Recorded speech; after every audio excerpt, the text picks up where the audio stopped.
Sufficiency in Streaming with our very special guest, Voodoo. Yay! Yay! I'm so sorry. It's my fault.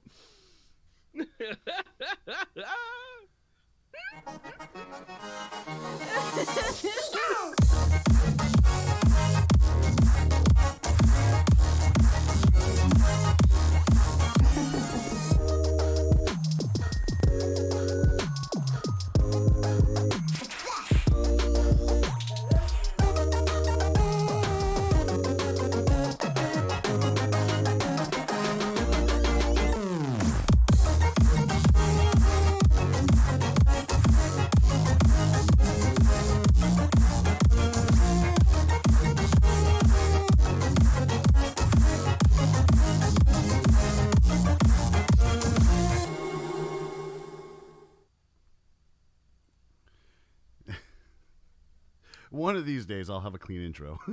It'll be really good. One of these days, I'll have it down pat. One of these days, I'll get it right. Good, Sid. I'm so sorry. It's all right. It's all right. You know, Kep was a little surprised, but she's okay with the payoff on that. I guess she's like, had my butt out, but I guess it happens. These things happen. So I didn't have the sound on. That was my fault. Oh. Yeah, that was technical difficulties on my end here. Sorry. Hi. All right. Hi. Hello. Well, everybody, again, welcome to Streamer and Troll. It is this is our interview, our podcast, our YouTube, and our Twitch page, where three great friends sit down with some very special guests and talk about events and situations and things that matter the most to streamers, ways that we've been in the quest to improve our own streams, and ways in which we hope, if you're a new streamer, to help you improve your stream as well. At the same time, we always try to have friends on who can give us some different perspectives, a new set of eyes, and can help us grow as well. So if you're an experienced streamer and you want to join in the fun, please let us know. Let us know. You can message us on Twitch TV, Streamer and Troll. You can also find us on Twitter with Streamer and Troll as well. So let's introduce our gang of troublemakers and trolls. First, let's start off with the troll of the day. Let's start off with Sidious67. Sid, how you doing today, buddy? I swear, yes, usually my trolls are meant to be, but today the audio thing was not meant to be. Other than that, I am doing absolutely wonderful. Thank you so much for asking. How are you? Doing excellent. Oh, man. Sid, I forget you're the longest of the streamers here. How long have you been streaming again? 2014. 2014. Yes. So 7 years now, almost. 6, 7 years. Yes, 7 years. Yeah, you'd be coming up on it. At least I don't know what date you started was, but you're gonna be pretty close. It's to that all 7. a blur. It's all a blur. It all mushes together. It's all a blur. I think I've throughout those years. Oh my gosh! You know what? I didn't even get a title today. Oh my god, I am just not on the ball today. I just have episode 6 up there, but that's fine. Oh boy. Yeah. But hey, we're all professionals, right? That's right. Sometimes these things happen with stream. You're getting ready, and either you have a brain fart, you get in a hurry, and it's just. I've had so many brain farts. Stream's on. Today. Let's just go. Yeah. Let's just go. And speaking of it, speaking of just going, let's move on to our artiste specialist, Des Westmouse. How are you doing today, Des? Well, hello, everybody. I'm Des. I'm the art expert on stream here to answer any of your art-related questions and such. I'm doing all right. I'm tired. I went on a cool walk, though, and so I'm feeling good about that. Walked about 2.5 miles. And yeah. Hey, you also had the a surprise stream this morning as well, where you. I did. I've been playing around with my stream schedule a lot and just trying to feel out what day of the week, what time of the day is feeling the most energy filled for me. Mm-hmm. And this morning I had a chill paint sesh. That's right. And you had the wildly demented orange that you painted. I did. All right.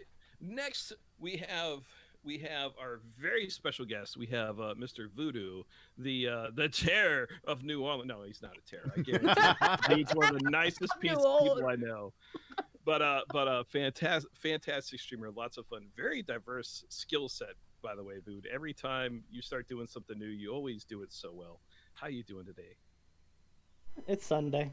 It's Sunday. Is that good? Yeah. Mood. Depends. I'm not looking forward to the next week. That's for sure. Oh, oh, what's going on next week? A little bit of traveling to Florida. Oh, Oh, okay. Oh, goodness. Not too far into Florida. Just it's a nice beach day. Okay, Ooh. okay. Hopefully that'll be nice. Hopefully it's for a good reason. Work. Work, hey, work's taking you some interesting places. I've got some questions from some discussions about the past where work has taken you and projects that you've mentioned working on that are really exciting. And I don't know how many people have are aware of these things, but it's a really really stuff that I'm interested in kind of talking to you about today. Yep. No And then problem. last but not least, amongst this gaggle of crew, you have your humble host, Zealous Mark II, here today, getting in himself late. We had some work issues pop up, and I had to rush in, help out for about an hour, maybe an hour 15 minutes. And once we got everything taken care of, I was like, "Crap, I gotta go. See you." And just just kind of dabbed out of work and was like, "Bye." Oh man. But yeah, so again, the way these programs for those folks tuning in new, listening on YouTube for the first time, and for Vood who's joining us today. Excuse me. When we have a very special guest, we usually start off. We usually start off just kind of going through an interview process, just asking general questions that because we want to learn more about everybody, especially our streamer friends. We also do have a topic of the day, and again, not everything has to be in reference to it. Uh, by all means, I thought we were done vacuuming. Not everything needs to be like in direct reference to it. Um, but we do have a topic that we do try to kind of steer throughout the conversation.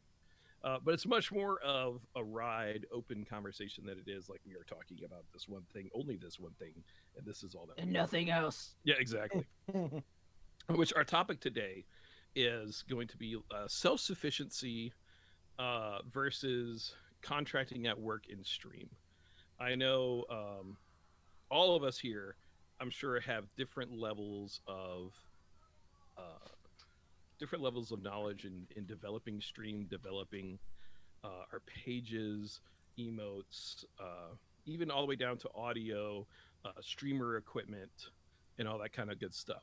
And I think it's going to be a really interesting discussion because I know um, for me personally, the self development part of stream, I have a lot of contracting out done, and I know that most everyone else here is very creative and very skilled in crafting the look and the feel of their streams. So this one is going to be a big learning experience for me. So I am looking forward to it. However, first of all, we have our guest of honor, Mr. Voodoo. Um, so Vood, Yes. how long you been streaming? Probably August makes about 3 years. August is going to be Ooh. 3 years. Okay. nice. Yeah, August makes 3 years. And actually affiliated for the exact same amount of time. Nice. I think I think that's I know that's definitely so that I know that's Des myself and now you. I think we all got started and then within like the first month, 2 months, Mm-hmm. affiliate came pretty quick. Mm-hmm. I know a lot of it. Oh, I shouldn't say a lot of it, but I mean a good chunk of it. I'm sure for you, Vood, is you were one of the most active and participating members of Discords that I know of. Yeah. Like That is I don't true. I don't see really anyone. I don't even myself. I try to stay active, but I know depending on workload, I'm all over the place with it. But you are one of the most consistently active members of a number of different discords that I know of. That is true. And I try to keep active in pretty much anything. I mean, when you're not, in my opinion, when you're not active, Mhm. people tend to kind of forget about you. Yeah. Hmm. No, you're 100% right. 100% right. Just out of curiosity, just out of my own personal, you don't have to share if you don't want to. Um, how many discords are you like a daily participant in? 5, 5? Okay, yes. that's a I pretty mean, good number. I belong to probably close to 50 of them, but I'm only really active in 5 of them. Okay, Hmm. okay. I can't keep up with more than 5. No, I understand. I mean, that's definitely a mood. Definitely a mood for me. Okay. That's definitely a mood for me because it like I've got so many discords I'm in that are just from when I was doing Twitch things. It's like near the 100 point. And it's the same thing. I've only got about 5 or 6 that I try to keep an eye on throughout the day that I can comment on. More than that, it's just insanity. Yeah, it is. However, I have far too many discords that I steal memes from. That's different. Yeah, that's a different. Stealing memes is different. That's a different level. That's a But whole different. and also if you're I don't know if you're if you subscribe to the premium Discord or whatever their title is for it, you can also get all these cool crazy emotes as well. So Right. we found some amazing things from that as well. So you've been streaming 3 years. It's gonna be this August, streaming 3 years. Um, what? Or actually, I shouldn't say what. Um, who was the streamer that you saw that made you go, I think I could do this? what inspired you? What was Yeah, that? yeah. Yeah. What was that initial spark that said, "Yeah"? I would have to say it was Jeff Fabrigiano. I actually caught him on YouTube, but it was basically his Twitch streams on YouTube, like his VODs. Mm. And all he was doing at the time was Grand Theft Auto role playing. I'm like, man, I want to do this. I need to get into this. I'm like, this looks like fun. I'm doing it, and that's how it pretty much started. Okay. So what was the So now, what was when you first started streaming? What was that? What is that? What you went into was the Grand Theft Auto one? Or did you follow suit on that, or did you play something else with that? I played War Robots. War robots. oh, I remember those streams. That's all I played. It was War Robots. Oh Now, was my! that a is that a that's a is that a mobile game? Actually, both. It's That's both both. Okay. mobile and PC. Okay. It was something I started playing on mobile, and I found it on PC. I'm like, ooh, I can stream this. Let's do it. I'm honestly I'm not familiar with War Robots. I don't think I've seen that one. That's one of It's the many games I haven't seen. eh, The very it's few similar ones. Sorry. to Mech Warrior Online, but Oh, okay, okay. not nowhere near as detailed. You Yeah. don't get the cockpit view like you get on Mech Warrior Online. It's just of kind of go. You Okay. just hop in a mech and go. They just happen to make and go. Yeah. It's Pretty much. it's kind of it's a much more arcadey version of MechWarrior Online. Yes. It's a lot. Again, it is fun. It is fun. I remember I played it on my phone. I played it a little bit on PC and everything. And but I remember when you got started. I didn't know that was what you had started on.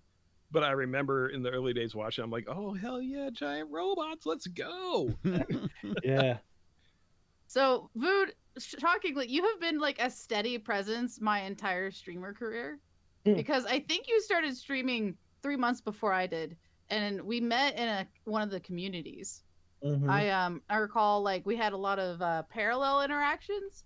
Mm-hmm. Um, and I just want to commend you for how supportive you always are to your fellow Mhm. streamer. I think it's really easy to get caught up in a sense of competitiveness, and I love that you never make it feel like a competition. It's always we can do this together, let's be great. This kind of vibe of just like support that you give.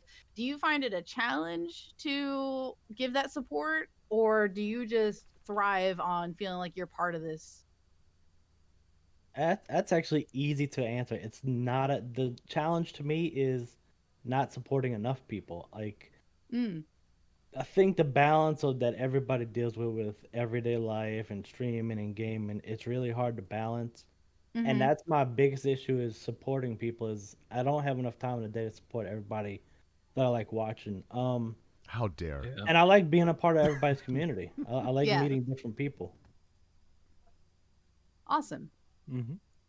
That is true though. That is one of the truest things is the amount of time that it really takes to support and be part. Like again, that's one of the reasons why you said when you're like, oh, part of, active member in 5 different communities. I mean, that's checking in throughout the day. Mm-hmm. It's not like again, it's not like I see you post just in the morning and that's it. No, you're active in there throughout the entire day, man. And it's just Mm-hmm. Hmm. I same thing as this. I commend you because that's a lot of time, energy, and effort. I know that it takes to do it, and that's with all your other responsibilities as well. Yes. So let me. I'm going to go through a list of. I'm going to go through a list of things that I remember us talking about, and then we can just kind of start breaking them down and hitting them kind of one by one by one. Um, One is you have the day job, Hmm. and well, I'm not exactly sure what you do other than being a super secret spy who helps with massive engineering product projects. Because I know somebody was involved with installing the air conditioning, like the entire air conditioning system at Galaxy Edge. Wasn't it the Millennium Falcon experience? Maybe, Hearsay Maybe. rumor. Maybe. maybe. Yeah, I heard a rumor about that. Um, I know you have talked about repelling off of hospitals for fundraisers. Hmm. I know that if I remember right, I think it's you or you and your dad also have a DJ business as well. Correct. Um, you have developed enough music that you've gotten yourself partnered up with Pretzel Rock. Hmm. So you have your own independent music career as well. Which, by the way, Um, our opening music today was actually provided by Vood that is correct. before the stream. So thank you for that. Welcome. Mhm. Um, if I remember, let's see. Let's see what else. I know I'm forgetting things. I know you have mentioned that your wife works in an industry that is deeply connected with the soul of New Orleans in Yeah. making king cakes every year. Hmm. Um, I know you Very important. travel. I know you travel quite a bit as well because there's been a few times that if you weren't so busy, that I could have tried to hang out in Tennessee True. when you've been visiting here. You mentioned you're going to Florida, Hmm. and then talking about the self sufficiency on stream. You often make your own backgrounds. You've been coding you've been learning Python to code with your bot on. I mean, you are a man of many talents, and it just sounds to me like how do you get 26 hours in a day to do all this? Tell us your magic. 0 hours of sleep. That's the key, people. 0 hours of sleep. No more Pretty sleeping, and much. we can accomplish anything. That's right. I always say it's funny because a lot of people laugh at it. They're like, "When do you ever sleep?" I'm like, "I'll sleep when I'm dead. I got too many other things to do to sleep." Oh man, it's well again. Is that I mean, that is literally the answer? It's like maybe an hour a day, pretty much. And all Pat, done without any energy drinks. Oh my god. Ooh, Well, I impressive, Mr. see. Show Off over here. Yeah. I was gonna say I can see we share taste in water cups. This was actually a mason jar full of salsa that I kept. They're great, aren't they? Yeah. These charts are flipping amazing, man. Like I went to a farmer's market and I was like, "Ooh, salsa. Let me buy some of that. Let me try that." Finished it. I'm like, I don't want to throw this away. I'm keeping it. Yeah, It's a definitely, man. good jar. Definitely, it's good stuff. It's great. It's other than my Star Wars tiki cup. That's the only cup I use. I've got a couple of those too.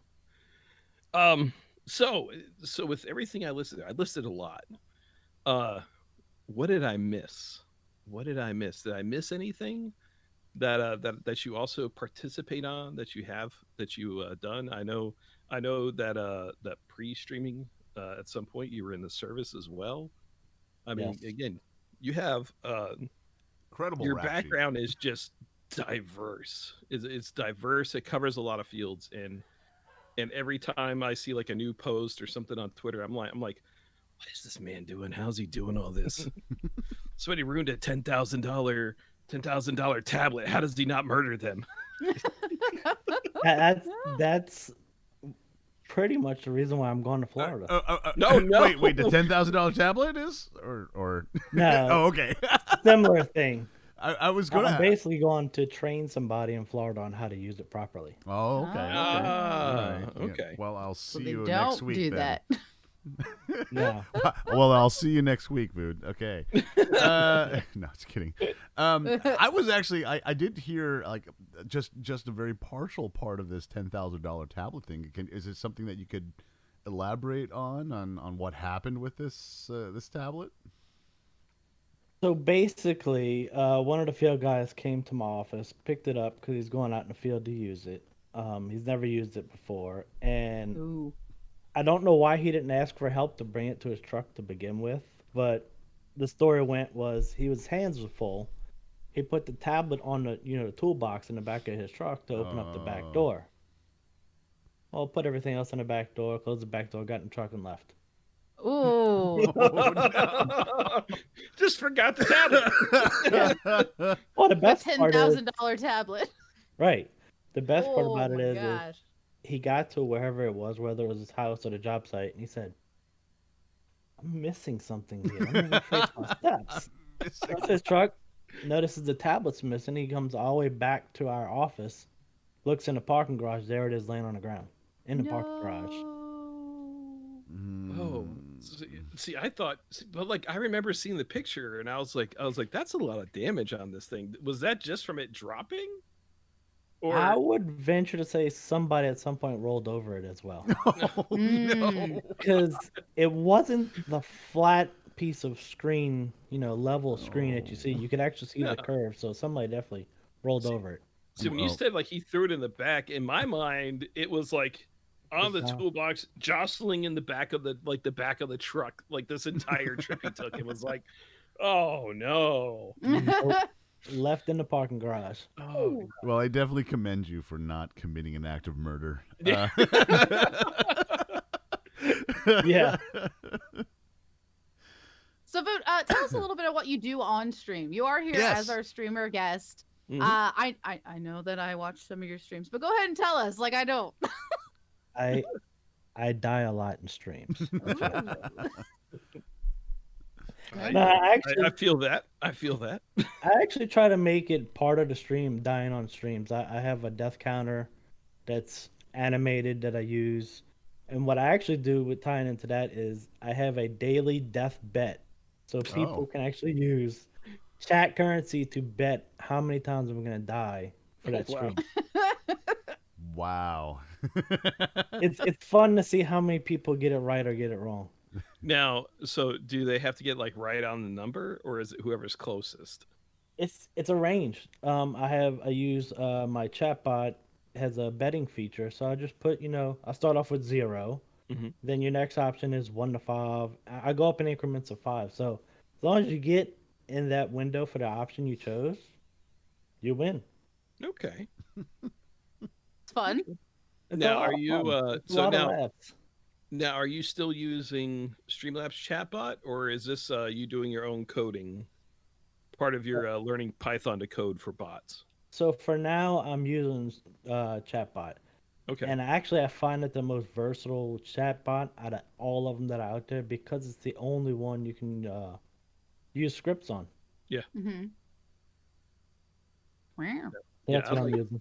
that's one reason that I've gone back to it is I was trying to use the Streamlabs integrated chat, or CloudBot as they call it, but it's Mhm. integrated Mhm. into the platform, and it is just so much more restrictive than their original chatbot. Like the what used to be AnkBot, but is now Mhm. chatbot is. Yes. You just have so many options, and like you Mhm. said, if you want to learn Python, you can write your own scripts for it.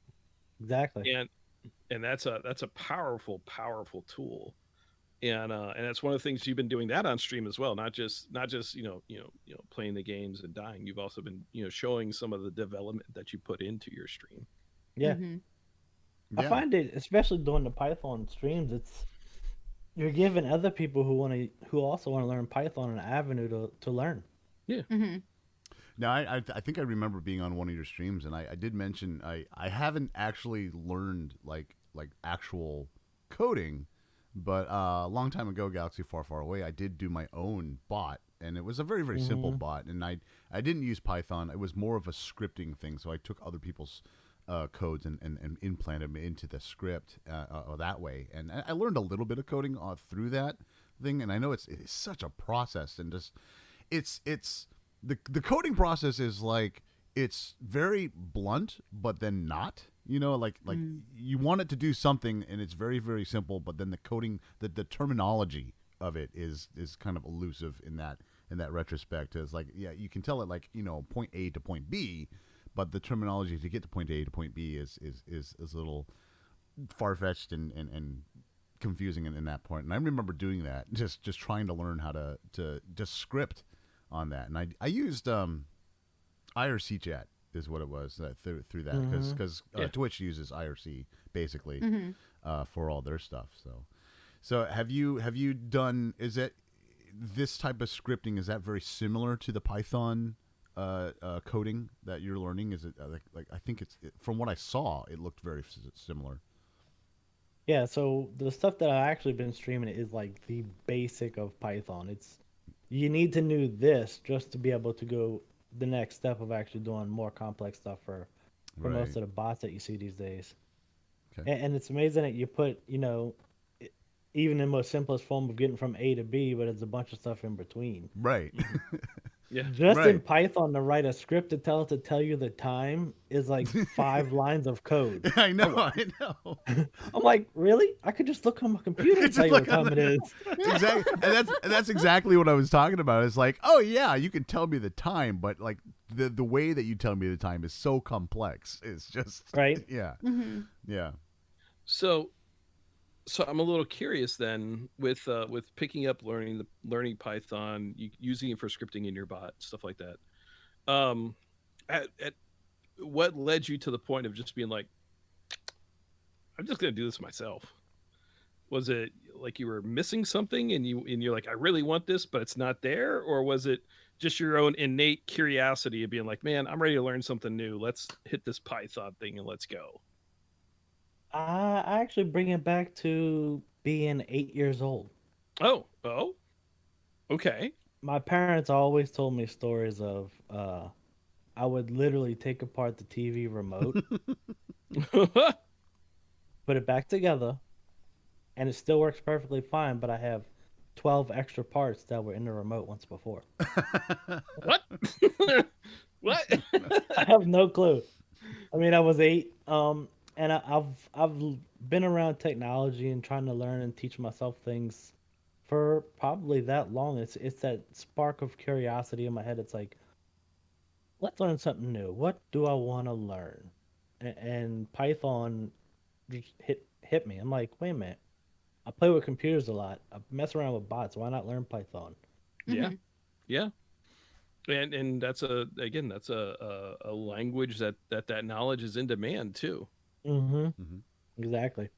And I look at it with it's another tool in your toolbox. If somebody Hmm. needs help and you know it, Yeah, yeah, you're the first person to say, "Hey, I can help you with that." Mm-hmm. yeah. So Voodoo, I have a question for you, which Hmm. is that in your Discord community, you stick with a kind of samurai theme. This bonsai tree is a part of your logo, and all these other things. Why the name Voodoo? So, Voodoo actually pays homage to the city I live in. We had at one point a football team that was named the Voodoo, Mm. Oh, and my actual original logo was based off of the football team's logo. Oh, neat. Oh.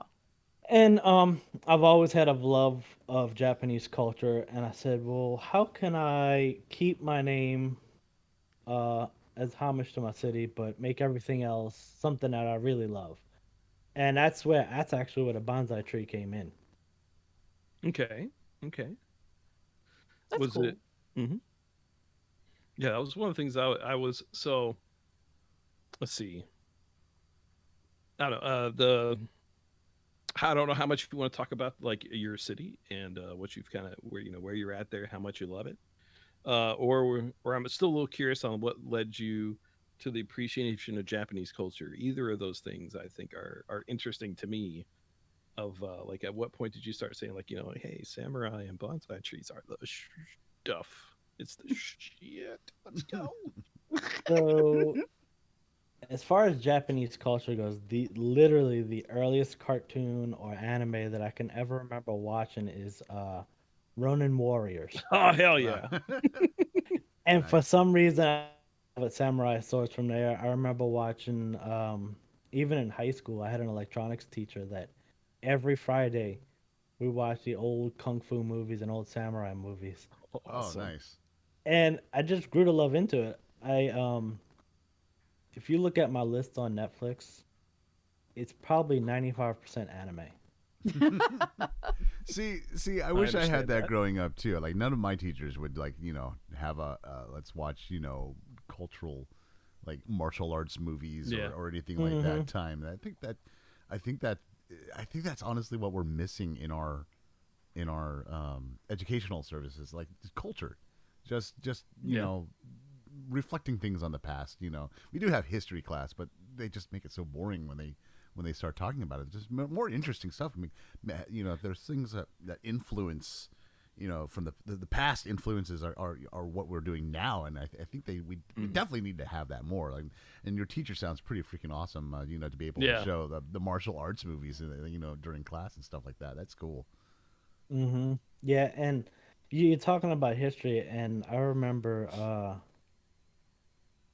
in history class, we had learned something about the Japanese shogun, and literally the next day in electronics, we're watching a movie about shoguns. I'm like, really? Did you two teachers talk or something? Mm. Oh, that reminds me. Have you played Ghost of Tsushima?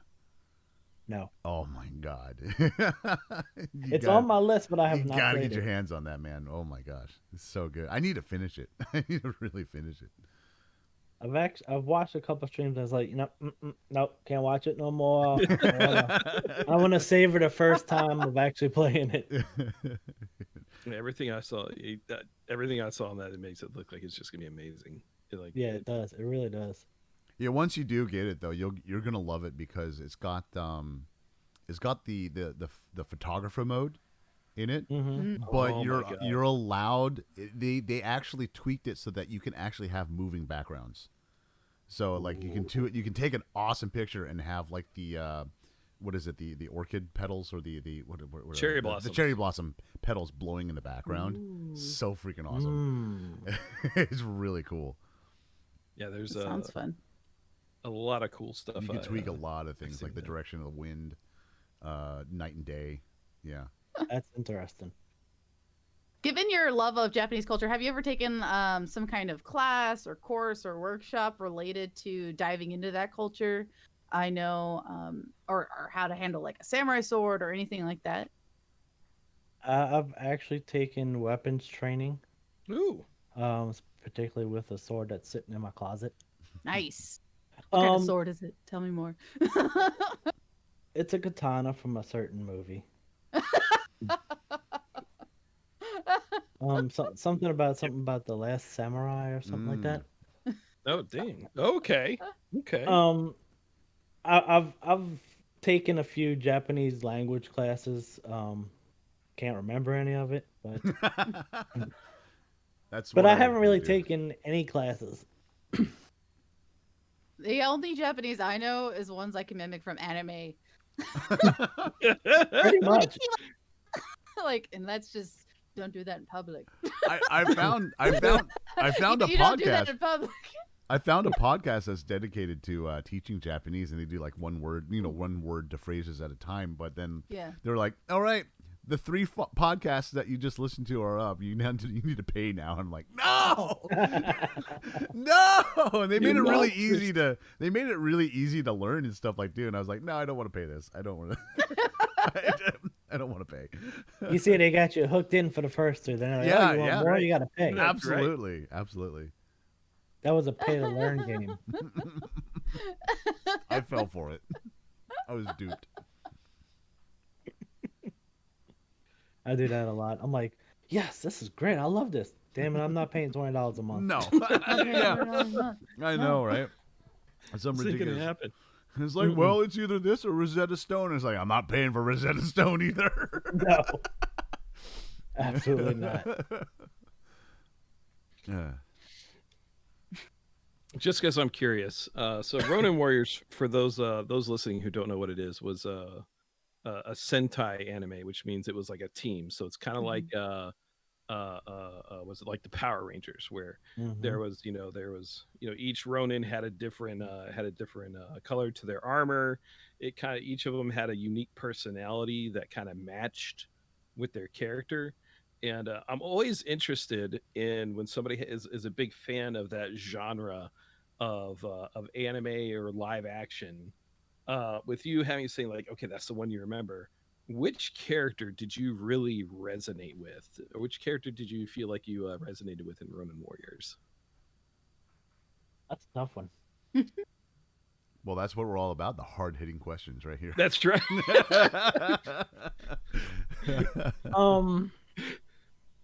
If you can't identify in that, you may tell us which Sailor Scout would you be in Sailor Moon.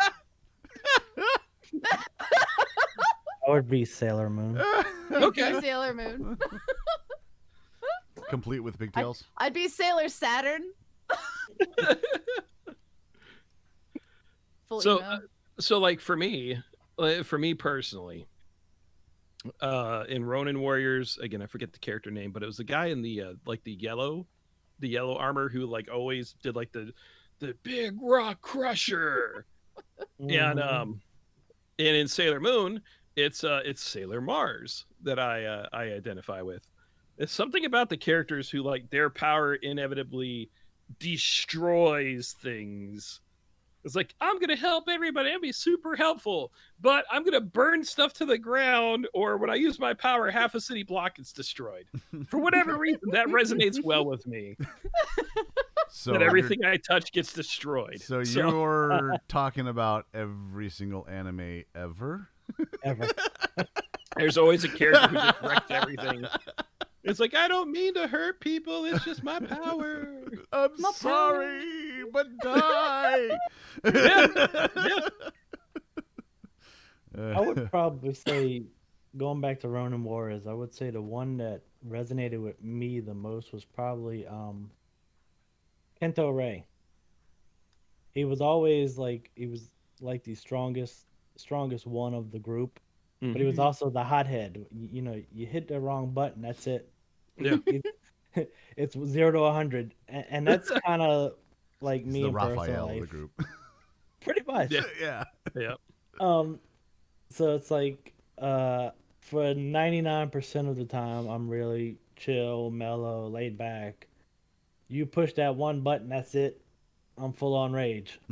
So I kind of resonated with that character. I hear you. Is that something that you find that you like in streaming, like when you're streaming when you're live? Because I know for me, I have my own thought on this, but I'm curious. In streaming, is that something that is easy or difficult? Is it something you try to filter out of your show?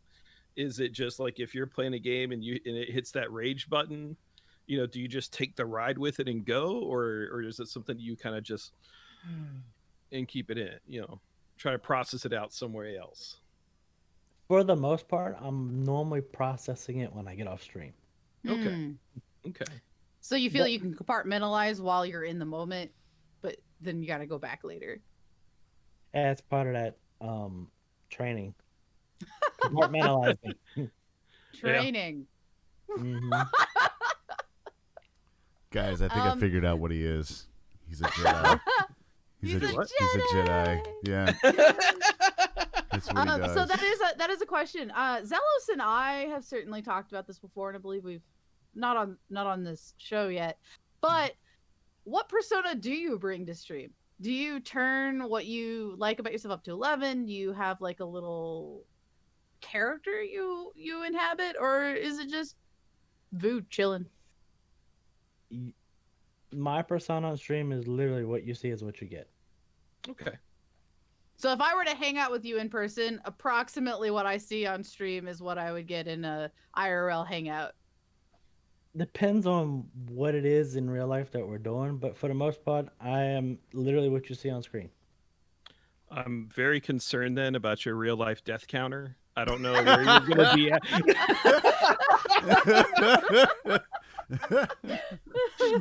My God, this man has died 576 times and he's still here. What is his secret?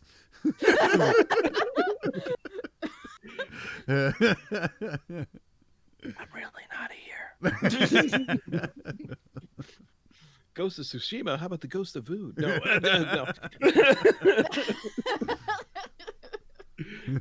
Yeah, I like to be. Everybody has a persona. And it took me probably 3 months to figure out what I wanted to be on stream, and it just. I was actually talking to Mrs. Vood one day about it, and I said, I think I just want to be myself. I want to be who I am on stream, and if you like me for who I am, that's fine. If you don't like it, that's fine too. Honestly, I mean- I think that's the best approach. In my opinion, Yeah. that's one of the best Yeah. approaches. Just being true to yourself, true to people, and I mean, Mhm. treat others how you want to be treated, and vice versa, man. Mhm. Exactly. Yeah. I mean, that's how I was raised, and when I was very young, I was a very sick little Vood, and I didn't have the luxury of really trying to be somebody else. I was too busy fighting off illnesses. Oh. Really? Was it? No. I'm only asking because that's my childhood was exactly the same. Like I had some extreme food allergies when I was a kid. My parents never knew of. So they're like, our son is always skinny. We need to bulk him up. Have pizza. Have eggs. You're gonna be healthy. Get strong. Get fit. I was allergic to eggs, cheese, and tomato sauce. So all this stuff that they were feeding me to try to get me to bulk up just didn't happen, and it's what made me sick all the time. And it was probably around about the 7th or 8th grade before I finally recovered from all that whole time that I finally did start, ballooning up. It never stopped. Mhm. Is it similar for you, or was it some other health problems, something kind of like that? Mine was actually a rare heart disease Ooh, ooh, that okay. at the time I was diagnosed with it, the doctors told my parents, he may not live past the age of 12. Ooh, ouch. Oh God. And they also told my parents, don't let him run. Don't let him run. I mean, how do you stop a child from running? Yeah. Well, yeah. these days you put a leash on them. Like a lot of parents will just put a leash on them, and all right, little Tommy, you can go 3 feet. Oh no, get back over here. I also hear that tranquilizer darts are pretty cheap. Chloroform. You can use. Mom, look at the candy owl. Not today, Junior. Not today. Not today, Timmy. So it was. Disclaimer: it we do was- not condone any child violence. So just on this, No. we do not. No. All right. It was kind of my childhood, whereas I wasn't going outside and playing because I was told I couldn't run. Yeah. So my room was literally filled with toys. Okay. Okay, You so then name it, I had it. I gotta know, Vood. How did you go from a child not allowed to run to entering the military? Like, Well, see, how it did was you a do parade. that?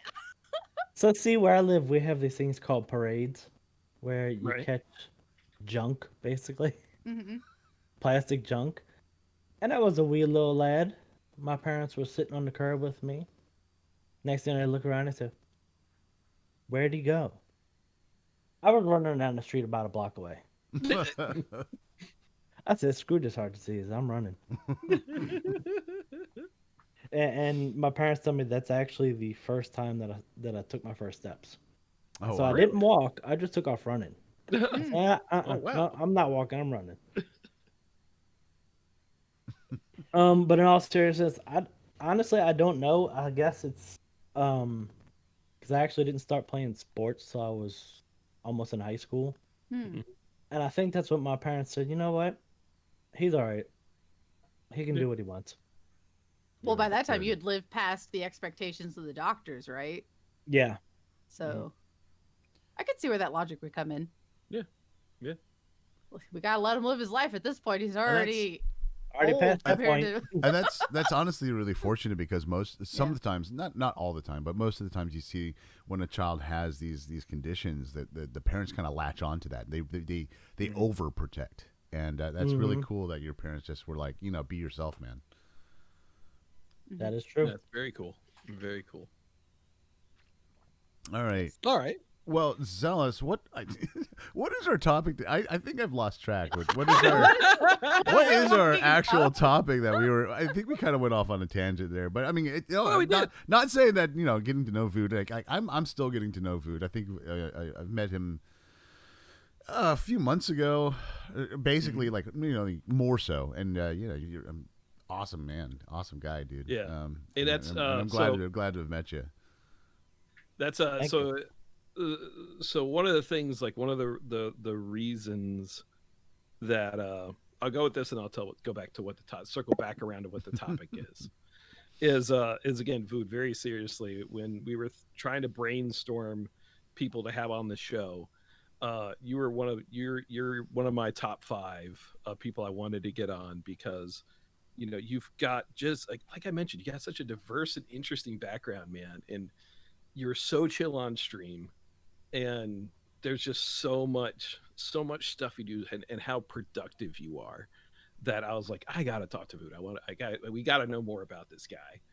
And So Mhm. again, so from the yeah, bottom of my Zealous heart, recommended thank you, you and for I was like, coming on. yes, boo. um and the topic, as we were throwing around a couple different topics, Mhm. and really we sat down and said, hey, self-sufficiency, designing your own stream, and how much do if you're not going to do that, how much of it do you contract out to other people to help you with the design and format of stream, your emotes, and all that kind of stuff. When we were talking, we had one idea in mind we were kind of going for, and then I just kind of said, when that one popped up, I was like, no, that's what we got to talk about, because again, the amount of time, energy, and effort that you put into your stream, just from the theming the holidays out to fit your panels, and every year you kind of one up yourself a little bit more. I've seen some images of what's coming soon, that you shared a few months back as well, as far as like different stage effects and things like that, that I Mhm. thought was really interesting. Throwing in that, again, that you're also designing your own music, so there's so much stuff that I know that I personally like. It's personally well beyond my skill set. Um, but it's so much that you put together and do, that it just amazed me. I felt that this would be a really great topic, because a lot of it too is like you said, it's Vood is the one who's sitting down and doing these things. So again, that's the topic. Was is What you say was, because we're not. It's not like we're not going back to it. It's still the Uh, topic. yeah, the topic is still, um, again, what do you design yourself? What do you do? Like your perspective of, you know, what do you design yourself? Why do you design it yourself? Where do you get to where you say, okay, maybe this is beyond me, and it's time to try to contract this out, or find somebody to figure this out for me, or go to shared resources on Discords. That's the whole point of the topic. Is if somebody's a relatively new streamer, what are some things for them to kind of think about and look at in those terms? Because we know we've got panels, we've got transitions, we've got bots that we have to learn how to set up. There's so much, and on top of that, just which software we're going to use and how does that software work. There's so much stuff that goes into streaming, So many and choices too. yeah, And for a lot of folks, it's a brave new world they've never really considered or thought about. And again, where do they go for moving in? So So, I think Vood, I was just gonna say, Vood, did you find that really intimidating, or were you like, excellent challenges? Not intimidating at all, actually. It's goes back to my mantra of, "Ooh, I wonder if I could learn how to do that." and you have very well. I I remember. No, empathize. I'm sorry. go ahead, Des. I empathize with this immensely. I kind of have a similar mindset. And so I'm curious to know if you also struggle with this, like, can I make money from this? Can I learn to do that and make money? Because I'm constantly questioning if I'm quick enough at learning a new skill to monetize it. Like, or does your brain just simply enjoy the process of learning and tearing apart the puzzle? Probably a little bit of both. I like. I always have ideas in my head, and I feel like there comes certain points where it's like I gotta get it on to some type of medium so that it's out of my head, and then I can process it. Hmm. Okay. The whole money thing for me is it's like I've been contacted by people to make their intro music for stream or to Hmm. make music for video games, and they're like, well, how much do you charge? And I'm like, pay me what you want. I don't do it for money. I'm doing it for the experience. I'm doing for, hey, look, I made that. And that's where I always have that conflict with, ooh, I can make money doing this. If I Well, would have done that, I would have never started streaming. I've spent more money streaming than I have that I've actually made streaming. Isn't that the truth? that's yeah. I feel you there.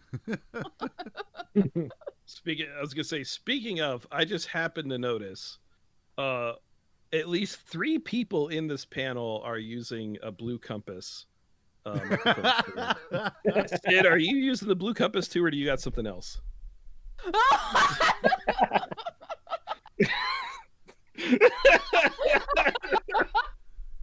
Does that answer? So, for those of y'all who are listening, we all apparently have a Blue Compass. Not paid advertisement, but it's one of the it's honestly one of the best boom arms I've seen anybody use. They're fantastic. And when you say, hey, you spent more on streaming, so have I. I I mean, think, this right here. yeah, more, yeah. is For more those, on streaming that I'm showing too. But yeah, we've for those all. that I I think we've all can't spent see. that much. Yep. Sid's got the Shure SM7B, which is So fancy. it's professional grade studio microphone. It's really darn good. There's a lot of people who love that thing. I adore this microphone. I do. Mm. I just do. But going back to monetizing, I am so one of the memes that a lot of folks seem to have about Zelos is that Zelos has a link. When it comes down to monetizing your art, Des has a link, I'm sure. She is deep into that philosophy. So oh, that's a cool little command there, Sid. Yeah. Very cool. I like it. I like it. Sid put into the Twitch chat guest Voodoo, and it gave him a whole shout out for and a move to his channel. For those of y'all that can't see it, that's actually a pretty cool idea. I like it. I like it. So let's go back to. So let's just start. What was the? So let's take it back then to the very beginning of your stream, then, Vood. You have that idea of like, can I do this? How do I do this? How do we get there? When it comes down to again to panels, music, it sounds like it's a big driving force in your life of, can I do this? How do I do it? What do I do after? When you started streaming, what was? Do you remember like your first challenge that you took on? When you were a baby Vood streamer getting ready to go, what was that first thing you're like, oh man, this is something I don't just have to learn. This is something I need to learn. Actually, the graphics. literally when I first started, I was using generic free stuff off of Streamlabs, Right. You mean like and the overlays and stuff? yeah, all the overlays, the starting screens, all that. And I said, you know what? I said, this is great. It's great for people who just starting out, just to get their feet wet, see if they actually want to keep going and streaming. But at once I pretty much became a failure, I said, you know what? I need to make this stream more me. And, Hmm. and that's when I really started trying to evolve my overlays and my screens and whatnot. But that's Okay. probably the first thing I said, let me try my hand at this. And now, did you have background in any kind of design or graphic design or anything like that, or is this something you picked up that was pretty new and you're like, ah, no, we're just gonna roll with it? Um, as far as work experience, I've never done any graphic design, but Mhm. I've always, even throughout high school, I took art classes. I would always draw with pencil, like different styles of trucks or different little caricatures of cartoons and whatnot. But nothing really to where like, wait, I could do this. I could really do this. It was always like, let me grab a piece of paper and a pencil and just doodle, type thing. Okay. Because I remember, I don't know if it was necessarily like one of the first times that you really put it together, but I mentioned before, like the first big reveal I remember was was one of your Christmas designs, where Hmm. you had Christmas going, you had snow coming.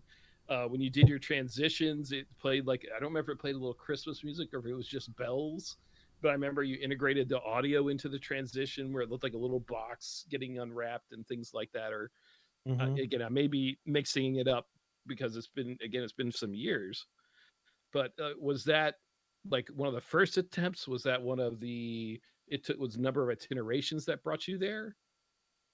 That Because was all of it together was probably flipping amazing, man. that was probably when I first started using After Effects, which was probably a year into streaming. Mm-hmm. Um, and that's something I figured as being part of my community is having different themes, especially during different times of year. Halloween, Christmas, which are Christmas is literally my all-time favorite holiday. And I said, you know what? I want to share my favorite things in life with everybody else. So that's why I started doing those Hmm. types of themes. Okay. Nice.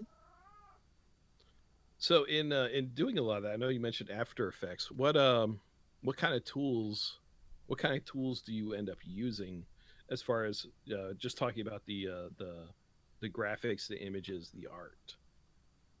Do you use a diverse tool set, or do you say, "Hey, After Effects is kind of what's going on"? So for static graphics, whatever I'm doing, I actually just use GIMP. Okay, And for anything animated is After Effects. okay, GIMP is a very solid Photoshop alternative for those in the audience who may not know. It is also free. So I've highly recommended it to a lot of students interested in trying out digital art. So yeah, that's a great choice, Vood, as far as I'm concerned, for a free version of software to create things in. Mhm. Yeah, I like it a lot. I got it to a point where, and I don't know how this came to be at work, but we had transitioned from being a small regional company to being bought out and becoming a very large national company. And for whatever reason, somebody got in their head that I could do design work. And they're like, can you design our logo?" Can I'm you like, sign sure. And the program I used was GIMP to design the company logo. Nice. So it's like anytime they need like graphics to put on one of the new company trucks, they're like, "Hey, can you print us this in this color?" I'm like, "Yeah, here you go. I already saved it." that's very Excellent. cool. Now that just made me wonder. So, how many folks at work know you stream?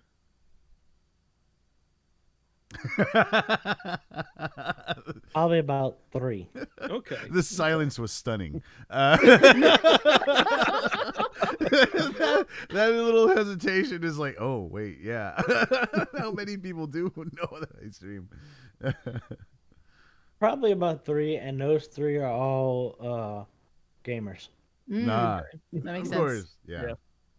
Do you do this just because the other employees wouldn't be interested, or you prefer to maintain some amount of privacy in these matters? Probably because they're just not interested. Most Fair. of the people I work with, because it's essentially a construction company, they're only worried about sports and hunting. Yeah, it's kind of funny. Like my coworkers, all of them know I stream, but they don't understand what that means.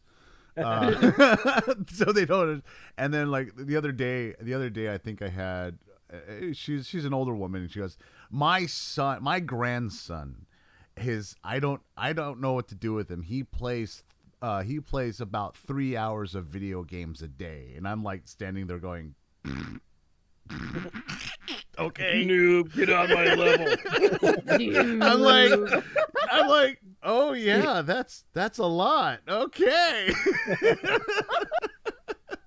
I've had similar conversations with people like, oh, I don't know what to do. My kids are just always on the computer. And I'm like, Well, how long? how long? It's like, oh, 3 they have, like, hours a day. 3 hours. And I'm like, oh, God, if it was only 3 Okay. hours on the computer a day, I would be Yeah, doing so many other things. Titchery in chat, amateurs. Yeah, exactly. Yeah. So, Boone, that's a question for you. How many hours a day do you spend in front of the screen? Mind you, I always back it up with like, I get paid for doing that too, right? I would say in front of a computer screen, I spend 75% of my day every day in front of a screen. Sounds about right. For most of us, sounds about Yeah. right. I mean, I'm not judging. I'm already in the boat with you. Sounds about right. And even when I'm like doing things like my traditional art and painting, you know what I've probably got up near me? A screen. Yeah. Watching someone stream. Yep. Watching someone stream, listening to music, Discord. talking to people on Discord. Yep. Especially talking to people on Discord. Discord is love. Discord is life. Hashtag Discord life. Yeah, I would say just work alone is easily 12 hours a day Mm-hmm. in front of a computer screen. Wow. Wait, how many days? Are you talking 4 days, 5 days in a row? Like, what are you talking there time wise? That would be 6 days. God, And you still manage to do everything else you do? Yeah. Dear Lord. you're made kidding of? when you say you don't sleep. Jesus. Who don't play What around? are you made of? And how can I get whatever you're taking? I want Water. Water, because I already drink enough water. water and green tea. In Good fact, sleep I'm about and to need to evict exercise. some from my body. Yeah. I was gonna say we've been going about an hour so far. Very tradition around this time that we take about a 5-10 minute break. Yeah. Get a chance to stretch. Get some water in. Get some water out. Whatever you choose. It's about a 7-minute video today. Oh, is it? Is it awesome? So what do we have on the docket today for our, today we have a very, very special rendition of 5-Minute Crafts. No, I'm joking. Des, go ahead. Today, we're introducing our new segment, Follow Milo, and where I take a camera and I follow Milo. Oh, okay. All right, let's go ahead and let's take our follow Milo break. All right, here we go. Hey, crazy. Today we hunt for the illustrious Milo, because he's a pretty kitty. Milo? Yeah? How's your day going, Milo? You want to talk to your fans? Where you going, Milo? Hi. You tell us about yourself? Big stretches. You want to tell us about you?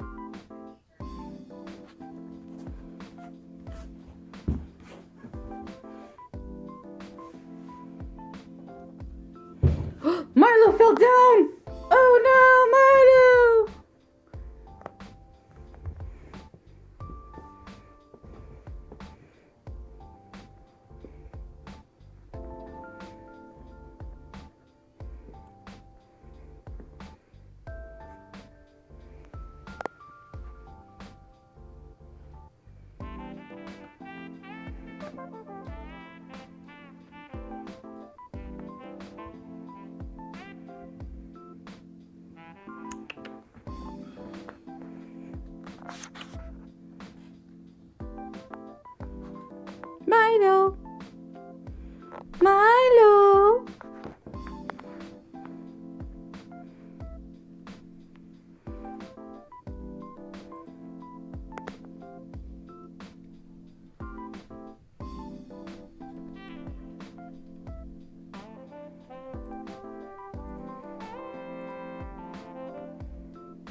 What are you doing?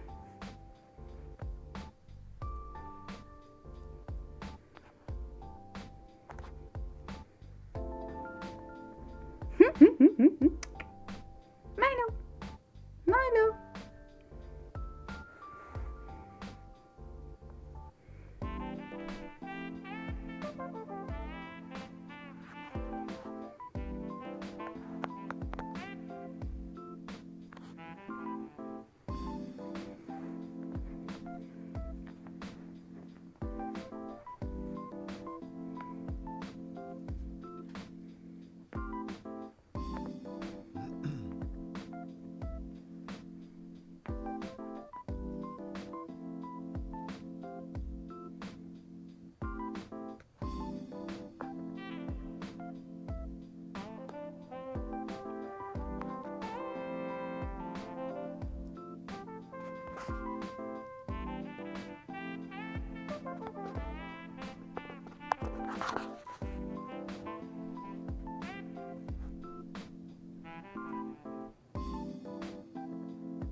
Where's your mousey, Milo? Where's your mousey? You know what mousey is? Where's mousey? Go get mousey.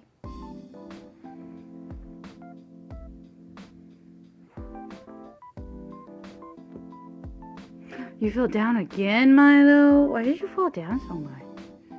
Why did you fall down? Why did you fall down, Milo? Yo, tell your fans more. Tell us more. Ah, no, Milo, no! Oh, I deserved that one, didn't I, Milo? Can you eat that box? Get that box.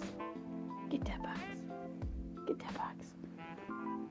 Is that your cat tree? Is that your pretty cat tree?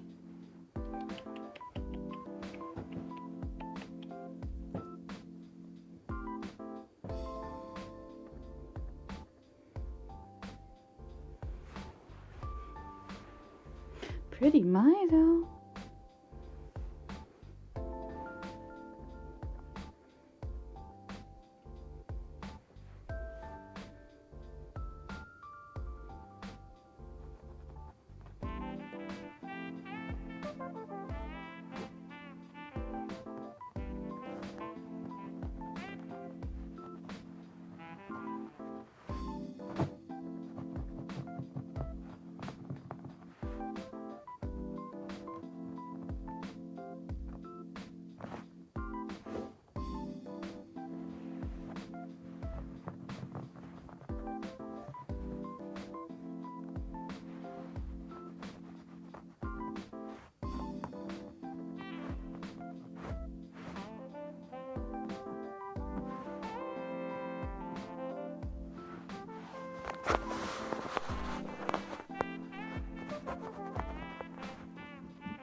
Milo.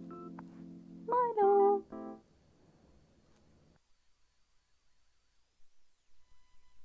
That. Right. Okay. It just ended right there. Yeah. I was hoping I could get his eyes to go really big one more time, and that would be a good ending. But it didn't. It didn't happen. Well, thank you for that. Oh. Yes. Des, I am impressed and amazed with the effort that you'll put in to not having to watch another 5-minute crap video. Ray Frost, this has been Milo. Plays with your heart. Oh, I yeah, like he's it. a good kitty. He likes the attention. Yeah, I can see that. He loves it. You'd think we'd never pet him in his life with how like just loudly he'll announce his need for pets occasionally. Like he'll come in my office and he'll just put his arm on me and like give such a desperate mouth. Like, how could mother not love me anymore? How could this be?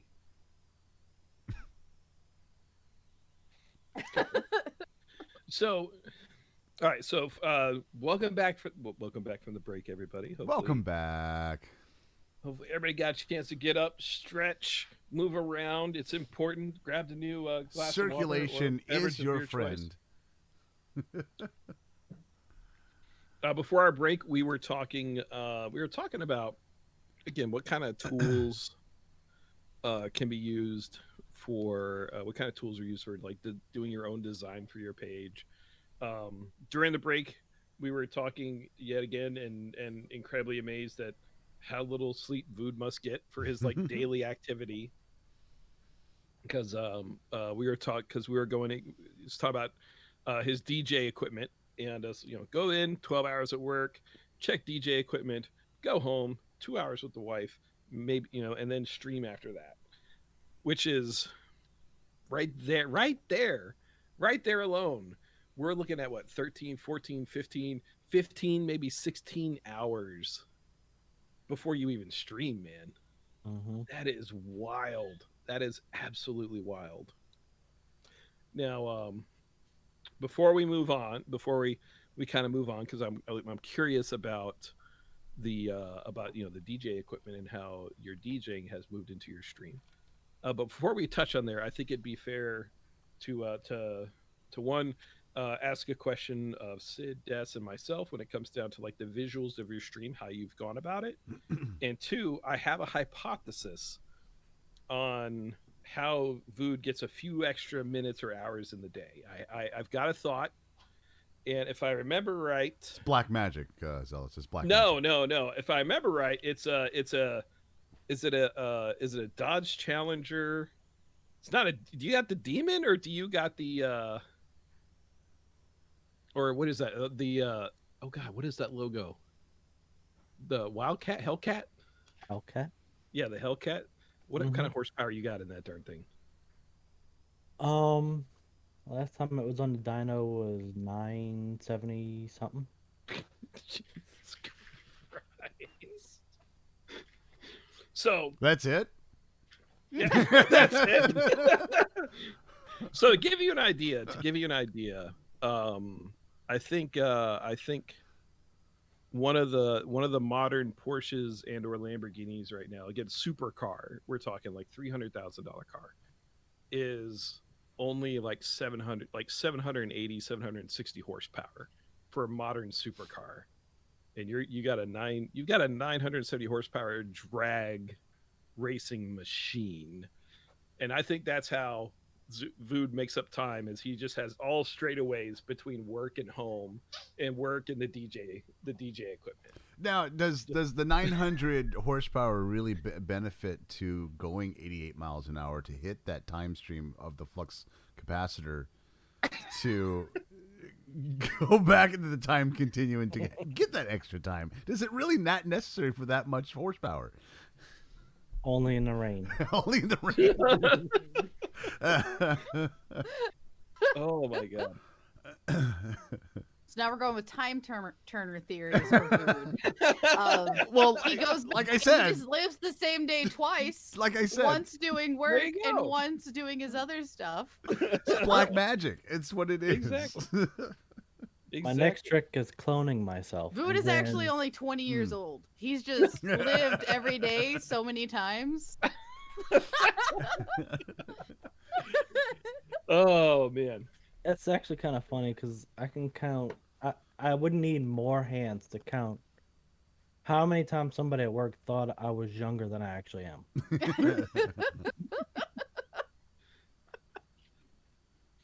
Oh my god. They're like, there's no way. There's no. I'm like, where do you think all this gray hair comes from? Just lived a hard life. That's all. It's a hard life. At least, Not at sure least the that- people at your work think you're younger. They think I'm asleep all the time. No. I tell them no. You say think you're younger. They just think I'm asleep. What? I just tell them no. I'm not asleep. I'm just Asian. That's Oh, what it is. What it is. Does that actually come up? Yeah, that has come up. my I've God. I've been literally walking down the hallway and hey, my real name Sid. Not my real. Sid. Sid. Wake up. Wake up. You gotta wake up. And I said, I am awake. I'm just really Asian. That's terrible. Oh my god. I've had it happen several times. That's I so think you did- wild. It's like, oh, he's just sleepwalking. Yeah, no, they Fine. literally thought I was like my eyes were closed and sleeping. Oh Do you my- need some coffee? No, I'm awake. I'm awake. I'm good. I'm good. I'm good. Oh my gosh. All right. Well, that leads me to a good question. So again, Vood, you came across streaming and you said, hey, I really need to make this like heavily personalized. I need to make this mine. And you started with doing the design in GIMP and working with After Effects to make things kind of happen. So let's go with Des. Hi, I'm Des. Des is our professional art streamer. We're Yeah, gonna no. talk about mayonnaise. Caveat, I'm not in charge of the amazing overlay and background and everything you see on our stream here at Streamer Control. What are you Sid talking about? takes that head on. You made all the trolls. I made the trolls. You made the and I have logo. half the logo. Well, half the logo, yeah. You made the other half of the logo. So Des approaches it very much like Vood. I think I can figure this out. I can learn this. This is a challenge, but I'll suss it out. And just see what other people are doing. My stream has gone through quite the evolution aesthetically. I started out streaming with this idea that I was going to be much more focused on a younger audience. And so it's been a slow transition to an audience I would say is more mature. I'm not really I'm not like a profane streamer of any sort or NSFW, but I certainly have kind of upped who I'm targeting quite a bit. Right. And so I started out with a mascot that was a toilet paper tube with googly eyes. Before. Do you still have this mascot? Do you still? Just I can expecting probably that show to be you like. later. It's probably somewhere in the archives of my files. Now I created him digitally from real life images of paper towel tubes and googly eyes. I had clipped him together and done editing and stuff. And then I transitioned into kind of the midway between where I am now and that, which is the mouse. And that doesn't really answer the question of what you were asking. So, well, I mean, it does in the fact that it answers the. Sorry, I'm still amazed by somebody putting Clippy in chat.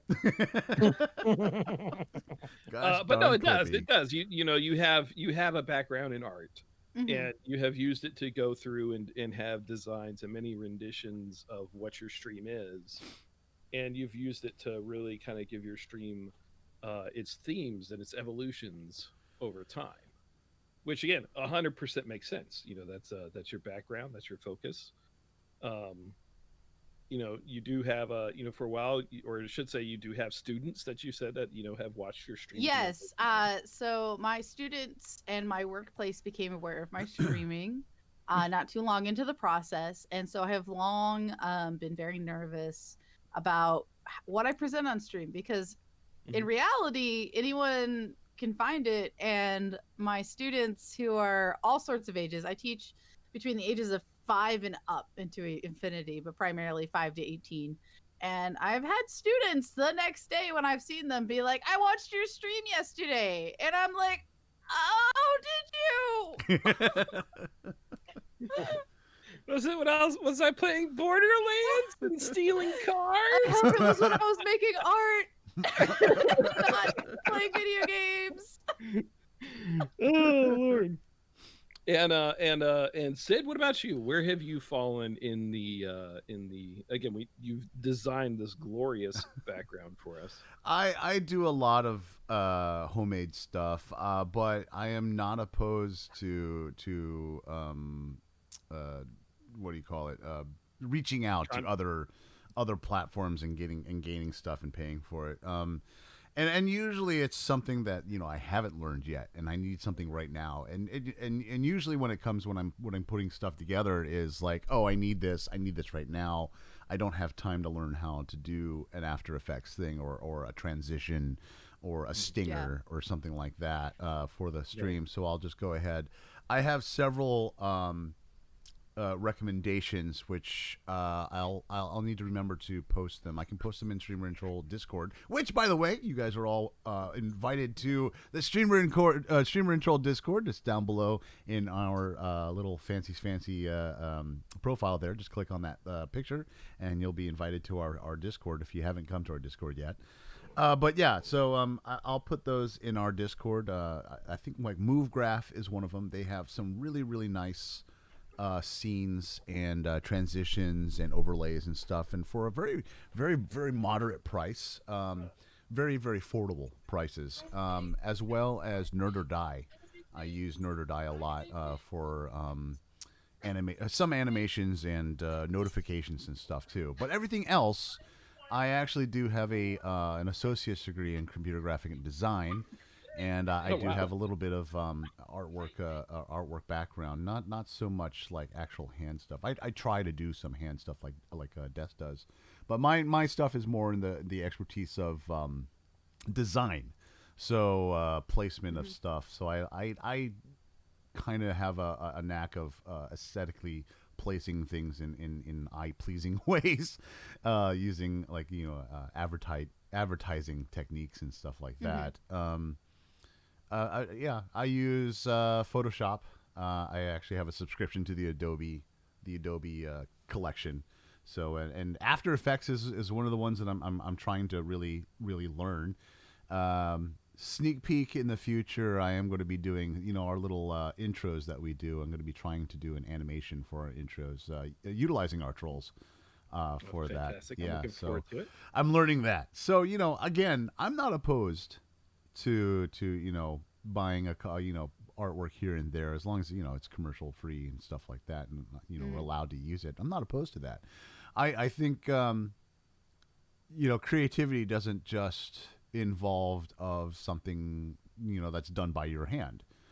Creativity can be all sorts of things. It can be just having someone use someone that's already done that creative artwork and then placing it in just the right place.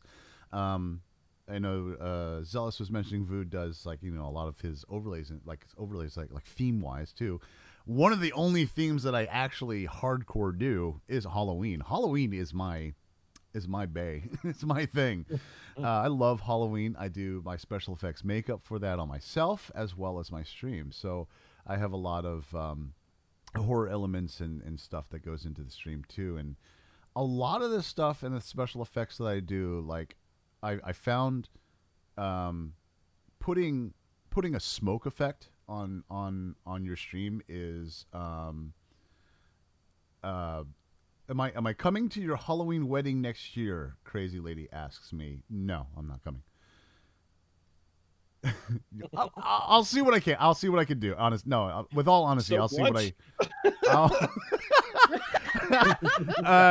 no, with all honesty, I'll see what I can do. I will try to make that. Yeah, absolutely. But yeah, I'm sorry. Yeah, smoke effect on an overlay has been an interesting discovery, because there's a lot of like looping smoke effects on online that you can throw in, but getting it to be transparent and still have that smoke roll across the stream, that's tricky. I've learned that is very tricky of getting that background out for the stream to do the basically a chroma key style thing. So yeah, I do a little bit of both. So Okay. Um, on for my part, uh, Zelos dumb boy. He make no art. He make no art. No, in all honesty, it, it's not a skill set that I have ever developed. Um, it's something that I like when I got started. I was really panicked, and I was like, "Well, what am I going to do?" Before I even knew about Streamlabs OBS or any other of the broadcast softwares, I found Nerd or Die, as Sid mentioned. They have a retro theme, and I really like the retro theme, and I haven't updated it since. I have messed around. Now I have messed around with some of my overlays and some of my scenes where they have like very unique and distinct looks to them.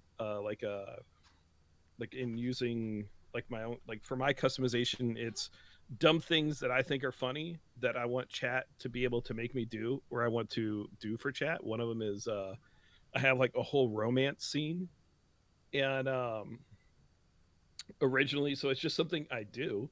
It has music, you know, like I hit a button on my stream deck, it plays music, it goes into the special background, and in the background, I ended up commissioning an artist friend of mine, Clover Chibi, to do the art for it because I wanted to have like a see-through part of the art where it's like the camera is, but my troll avatar is they're playing it like the sexy saxophone because that's the music that's playing is the sexy sax. Hmm. Um, but for me, the entire art and design and stuff like that are things that I just again it's a skill set I never learned in my day to day life. I can think of things that are funny, and I try to convey those to the friends of mine and the folks that I've used to help design these things. But oftentimes, like the time in my mind to get it to a level that I want it to be at, I feel would oftentimes be like a couple years of me like just learning Mm. how the programs and apps and things like that work. And Hmm. um, to be blunt about it, it's just time that I personally acknowledge that I don't want to spend. Um, if I and that's just again, I'm self-employed. I ain't rich, but I can if I can afford to do something and try to do it that way, I will. It's just one of those things that just I don't see a long-term repayment for me learning that unless it's like I other than like painting miniatures. I love painting miniatures. I find it very relaxing. I just don't get a chance to do it a lot because there's so mentioning like how many hours are in the day. Unfortunately, I feel like I might have to sleep more than 2 hours a night. I didn't know you painted Don't be miniatures. disappointed in me, Vu. Don't be I This disappointed. is actually news to me. I didn't know you painted miniatures. Yeah, I Wow, we're learning today, Des. um This is news. Why have so we talked about this before? I painted well miniatures too. like Warhammer 40K, I like the Yeah. orcs. I don't get a chance to go to the store and play, so I haven't like got sat down and painted any in a long time. But it was very for a couple of years. It was a very relaxing thing for me to sit down and start painting stuff. Nice. Um, so again, we all have is so we have a lot of folks who are like, hey, I'm going to do this. I'm going to make it my own. I'm going to do this. We got the one schlub over here who's like, I like things to be purple and shiny, and that's what I went with. And I haven't Purple changed and since. shiny. I haven't changed since. I mean, Yeah, so unlike mine, like if you actually go back into my VODs, like my history of VODs, and I've mentioned this before, you go all the way back to the beginning, you can actually see the progression of my overlays all the way up until today, and it's funny because it's like there's a lot of crap on my screen. There's a whole bunch of overlays, lot, and then it just slowly like deteriorates down to like minimalist. It's just actually, that's actually something that I have heard talked about on a number of different hmm discussions of streaming of how when people look back to like what they got started with, like how busy their screens were compared to how it ends up getting trimmed down, trimmed down, trimmed down, right. and it becomes a lot more focused. Is that something that Sid, obviously you've experienced that. Vood, is that something that you've kind of noticed as well? Yeah, I mean, some of the streamers that I started watching, same thing. Like their entire screen's full of overlays or full of different things. And as they progressed or as they talked to other people, it got very minimal. I was kind of the same way. I had more stuff on my screen now. Well, more stuff on my screen then than I do now. Yeah. And I find that a lot of people I talk to, they would rather see more of the game than the overlays. Right. Yeah, Mm-hmm. it's two things. It's the game and the streamer. It's and Mm-hmm. Yeah. that's what they want to see. Yeah. Yeah.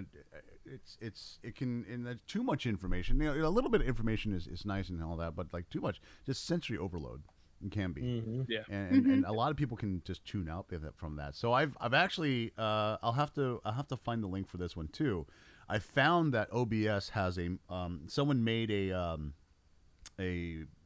an add-on or a mod to OBS, which is which allows you to move screens, and it's a very simple add-on, and you just hit keybinds and you say, okay, I want this screen from here, and you tag it there, and then you tag another one and goes, okay, I want to move it here, and you tag it there, and when you hit the keybind, it will actually just like basically ghost across the screen.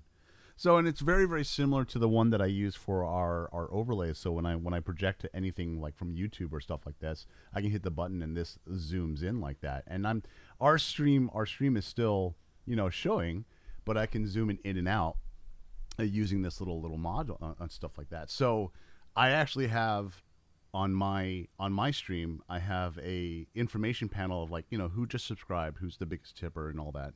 Has all that information, and then after 10 minutes, it slowly just disappears. So it just Okay. minimalizes it, all that. So I have all the information as soon as I come up, and things pop up like that. But after 10 minutes or so, everything just kind of like clears out, and it sometimes you don't even notice it clears out. I've noticed it myself. I'll look up and go, oh yeah, it's gone. So That's actually really cool. That's an yeah. interesting way to keep that information up there and acknowledge, have the acknowledgement of like what somebody just did, Hmm. and then still have it fade in and be less obtrusive. That's pretty darn cool.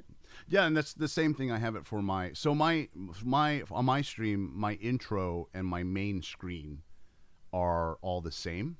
It's the same scene. It's just Mhm. when I hit a button, things fly in. So I'll have my background, my intro saying starting and all that, and then when I start, everything parts and goes off screen and then turns off. So I have that all in keybinds and stuff like that, and connected to my Elgato. I just hit the button and everything happens. So and then my picture, like usually I'll go into a just chatting first, and so my camera enlarges, and then I have this the chat pop up. I'll talk to the stream, and then I'll go, okay, well let's play a game. I'll hit another button. My Without going into a stinger transition, my screen just shifts into the whole streaming thing. So it's really interesting mod, and I'll have to find it, and I'll post it in our Discord if anyone else wants to use that. Okay, that's worth looking into. Definitely is. Uh, let's move on to one of the other things that we know Vood does oh so well is music, background Mm. music, creating just general music. Do you use, you know in making your own music? I know that you have your own you have a DJ company, you have your own Hmm. DJ equipment. Was that also something part where you said, hey, I can make, this is streamed, they always have background, usually most streamers have some kind of background music. Was that one of the things that made you say, I want to start really developing your own albums? Or was that something separate that just kind of started to come in because? And when you and throughout your streaming career, do you use other music services, or have you always kind of done your own creations? I'm a little curious. So, producing music has been something I've actually been doing for close to 15 years. Okay. Wow.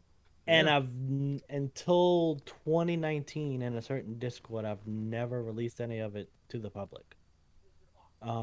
It's just something that, as streaming is concerned, it's just something that came to be. I'm like, well, wait a minute. people are liking my music enough and I can get it into places where other people can use it, I might as well just say, here's proof that you can use it on your stream because I'm using it on my stream. Right. Ah, yeah. And that also where is where a lot of pretzel rocks came in, because I see a lot of talk about DMCA with music, Yeah. Yeah. and I wanted people to be able to have a chill music that they don't have to worry about getting copyrighted on. So that's where a lot of my music coming into streaming now came to be. Okay. And okay, so you've been doing so you started making your own music well before stream. And then you Right, also came to a point where you said, "Holy cow, I can see people need this and here's a vehicle that people can use to use it." right. Um so for those folks who might be developed like, streaming but also developing their own music and things like that, how difficult was it to start working with Pretzel Rocks? It's not so much difficult. It's just a lot of paperwork. Okay. Is it?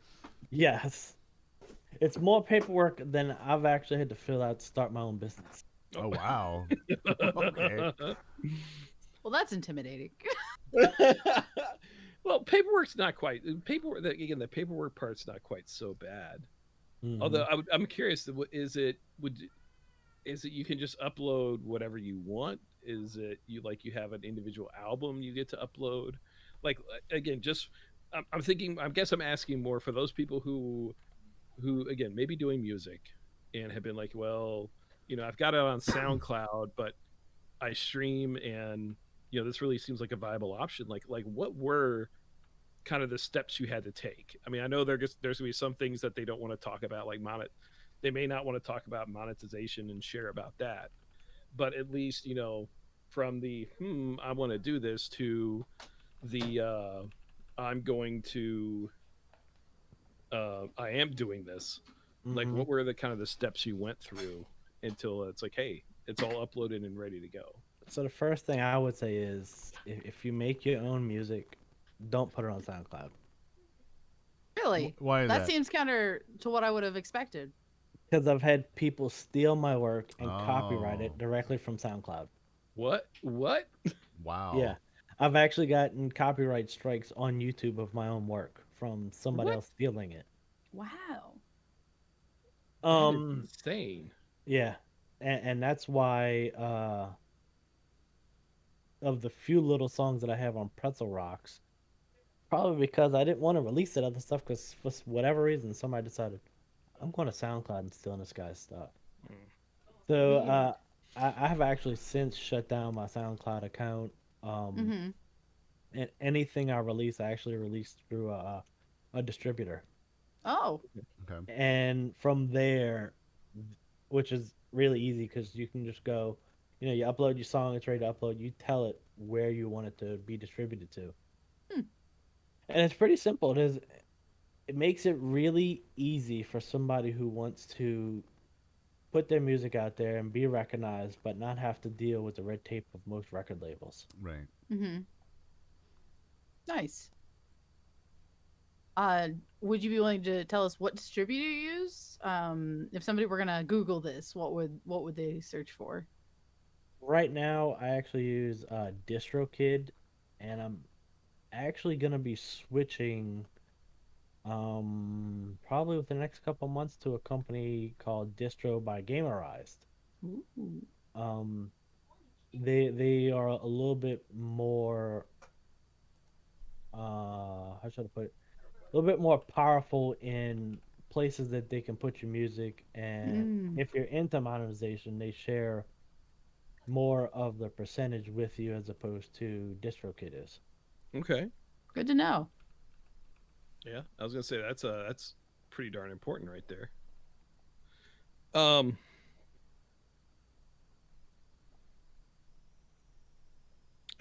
wow. I mean, I'm not surprised that people would go to SoundCloud and try to copyright your work. I mean, it's a crap, it's a pretty crappy thing to do. Mm-hmm. But from what I understand, that also happens.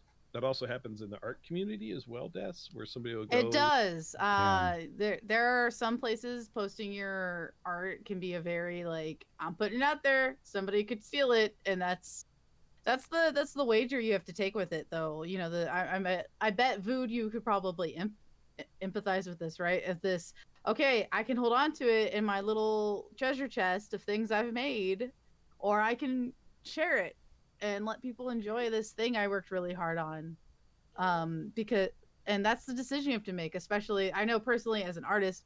Now, fortunately, as an artist, there are certain things I can do to make it harder for people to steal them, right? Like I can, instead of taking a nice, beautiful scan quality picture to post to social media, I take, it's scattered around with art supplies and obviously my desk, right? So that's not an image necessarily that they're going to steal the same way that they might steal a higher quality image, right? And so these are just decisions you have to make as a content creator. And I can't imagine, Vood, how much harder it is to protect something that's so easy to take. There's so many. I can think off the top of my head, like if I was gonna steal a song from somebody, what I could do on my own computer to make that happen.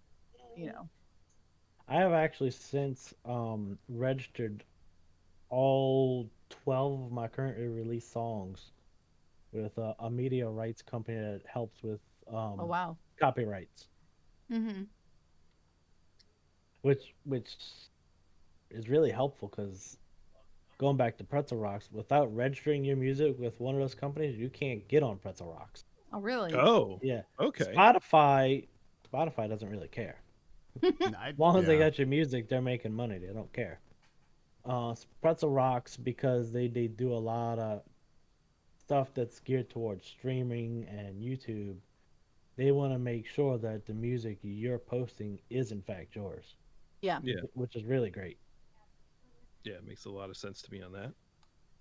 So, you had also mentioned before that you had been contacted to do music for some video games. Mhm. What games are you on? I can't say. NDA. Oh, NDA. no! Darn non-disclosure agreements. Same thing So with, fancy. galaxies far away.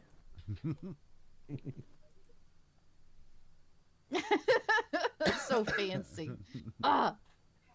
So, Vood, if you had some of your favorite games that like are near and dear to your heart, what would some of those games be? Ones that you just really appreciated through time Pong. and age. Frogger.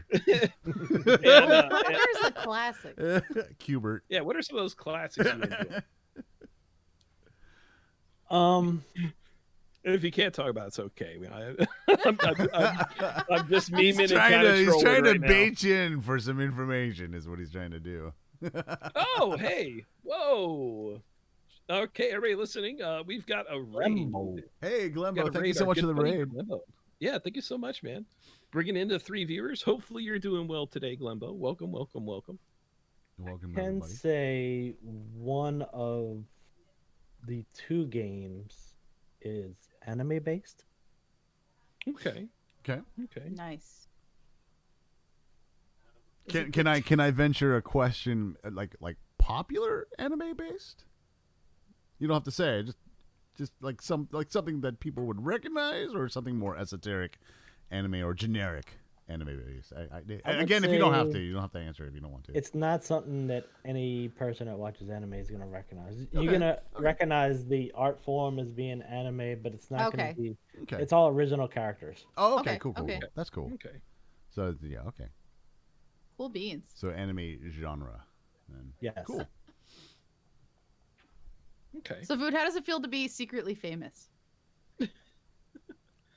Isn't that the word? Isn't it infamous? Is that the word? Is Or that is that- the word? I can never I don't remember think when. that's what that word means. I don't remember. I never can remember how to use infamous. Is that like when like someone's like they know It's is so known but is infamous- villainous? Is that villain? Yeah, infamous would be the highway patrol that Vood goes screaming by at 200 miles per Yeah. hour. Oh, okay. That's Okay. infamy. That's infamy. Like, Right. he drives past and they're just like, We've never been able to catch him. All right. So it's like, is it even worth me pulling out to try to catch up with this? No. Okay. No. Okay. This guy drew by me faster than a NASCAR. It ain't happening. Then let me That's infamous. Let me rephrase my question then. Food. How does it feel to be infamous?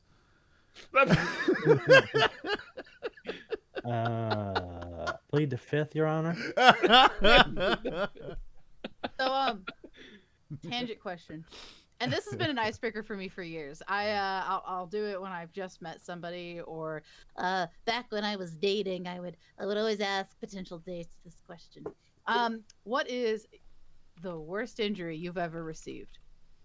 Worst injury? Yes. My right knee is artificial. Ew. Oh wow. He's a bionic man. Disgusting. They built him. They had the money. They had the technology.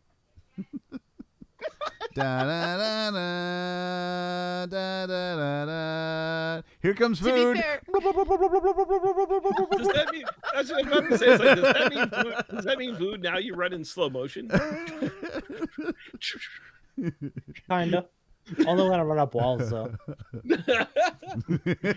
Oh man. Do you have a specific schedule when you stream, Vood? If so, you can plug yourself in. And let everyone know when you stream. I actually just recently changed my schedule.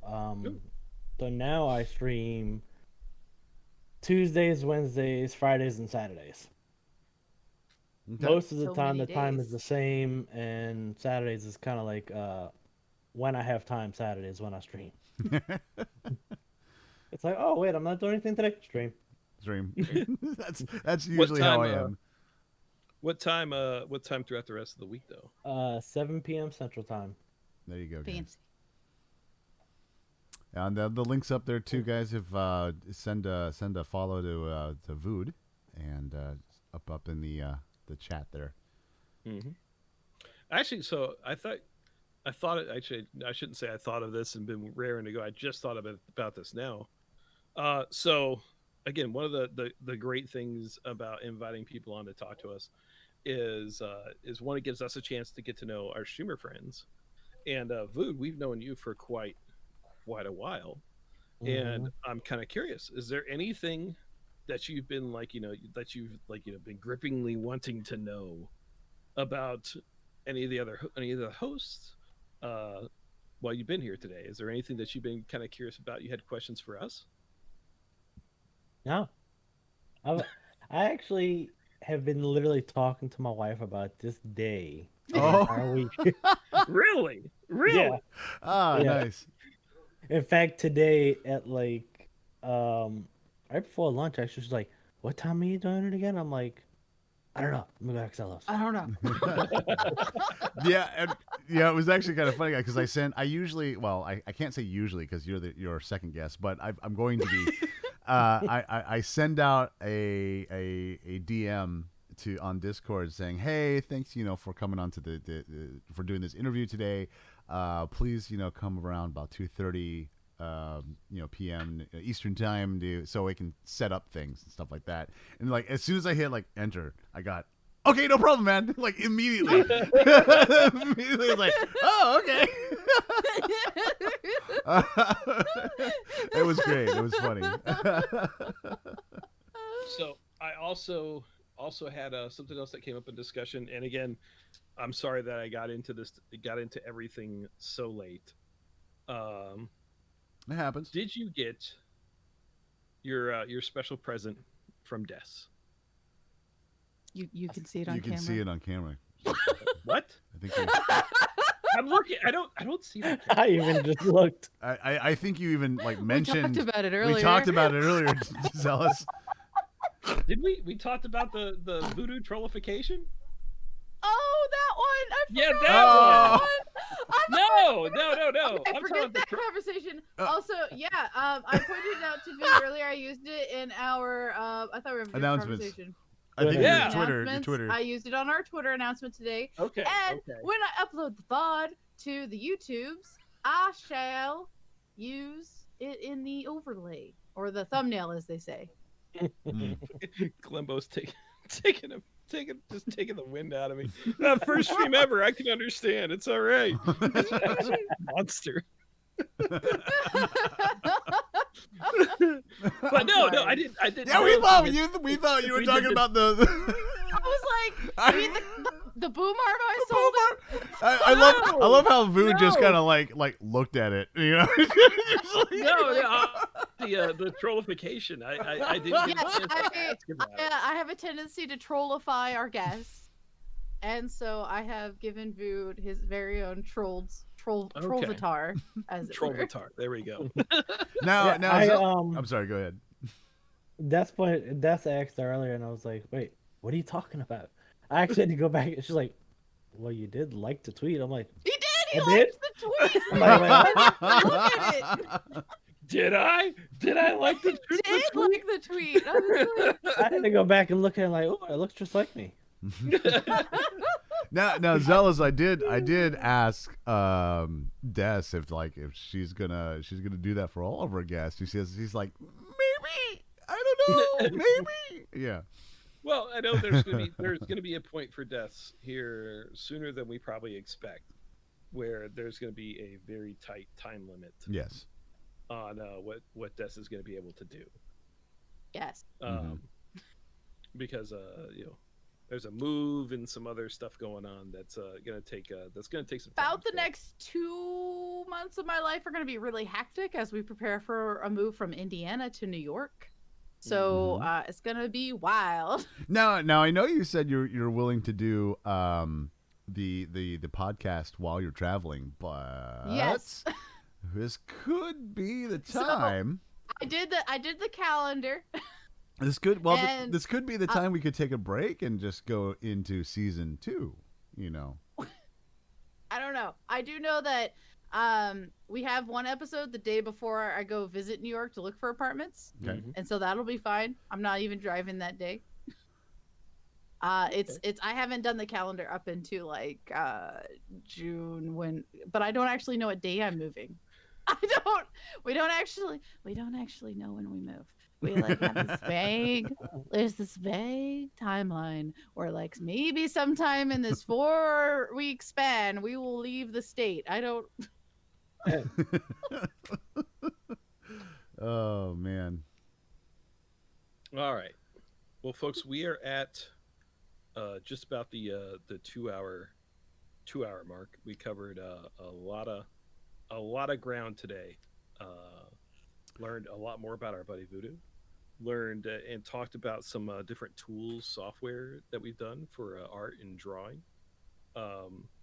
Sid, Des, Vood, anything else that you feel like we need to cover that you want to cover? It's perfectly okay. Get out there and stream. Yeah. Get out there and stream. Yes. Just so you know, be aware that you have an audience, even if you may not think you have an audience. Always be, treat your viewers how you want to be treated. As far as overlays and stuff, there's many resources out there. There's us. You can come to us and ask questions if you'd like to. Again, our Discord's down on the bottom of the page. Join our Discord if you haven't joined already. And most of us, one of the three of us, are usually available to talk to. So we're always open to talk to you about that. Vood, thank you so much for coming on. If there's anything you want to plug, your channel, your times again, just shout it out there. Voodoo on all social media. With zeros and not O's. Yeah, zeros. Zeros. Yes. V00DEAUX twitch.tv/Vood Voodoo on the Twitch channels. Still got 5 minutes. One thing I would say for anybody wanting to stream, the biggest hurdle is hitting the button. Yeah. Yes. Yeah. That has been a recurring factor in our broadcasts. Like the biggest hurdle to start streaming is hitting that on button and just doing it. It's everything up before you hit that button is like the hardest thing, and you get that. Do you find yourself with that little anticipation, a little bit of? I think it's like best to call it stage fright. Um, that first show stage fright. I still get it Mm. I get before it I hit the every button. now and then. Yeah, and then I get it every now once and then. and I'm pretty sure you can confirm that. Like once you hit that button, it just kind of snowballs into effect, and you just get right into that groove, right? Hmm. Yeah, I would say even to this day, when I actually do a music stream, I have the biggest anxiety right before I hit the button. Right before I hit it, I'm like, yeah. just hit the damn button. Was that? I mean, obviously you still have that mentality, but was that one of the hardest things when starting out streaming? Was that one of the hardest things for you to uh, just do? And with like all these questions in your mind, I have a lot of people that come to me. It's like, well, I can't really stream because of this, this, and this, and this. This other person streaming, I can't really do that. Maybe I should do this. Maybe was that something that you also went through when you first started streaming? I think when I first, the biggest hurdle I had aside from hitting the live button was talking. Yeah, Like I would literally only talk when somebody was in chat, and I had to Mm. get into the mindset of, hey, talk as if you have 100 people there. Even if absolutely. there's 0 viewers, still talk because you never know when somebody's lurking around. Right. Absolutely, yeah. And honestly, that's one of the biggest things I see with most new streamers. I'll pop into their stream and they don't have a notification that someone's talking to them. They don't have a notification that there's a new follower or Mm-hmm. whatever, or a Hmm. host or a notification for a host, and then they are not paying attention to the chat. And I'll say hello to them, and it'll take them 15 minutes before they even notice, someone's talking to them. Hmm. That's that's the worst, guys. You need to be always be checking that chat.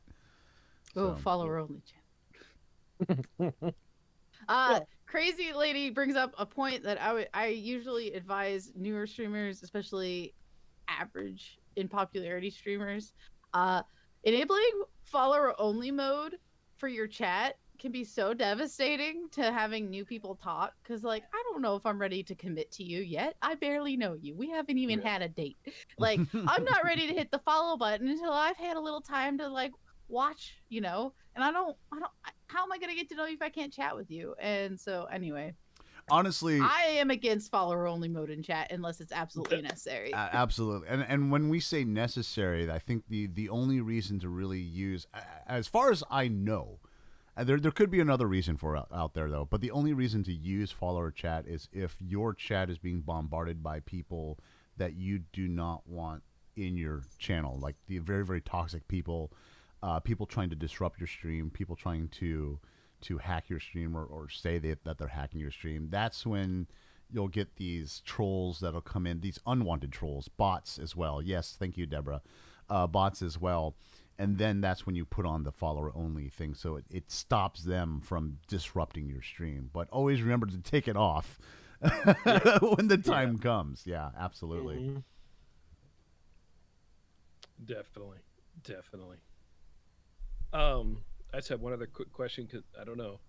I thought I heard you say something about it, but when you started streaming your music, like you had your games and you started streaming your music creation and your music and your DJ, like live DJing occasionally too.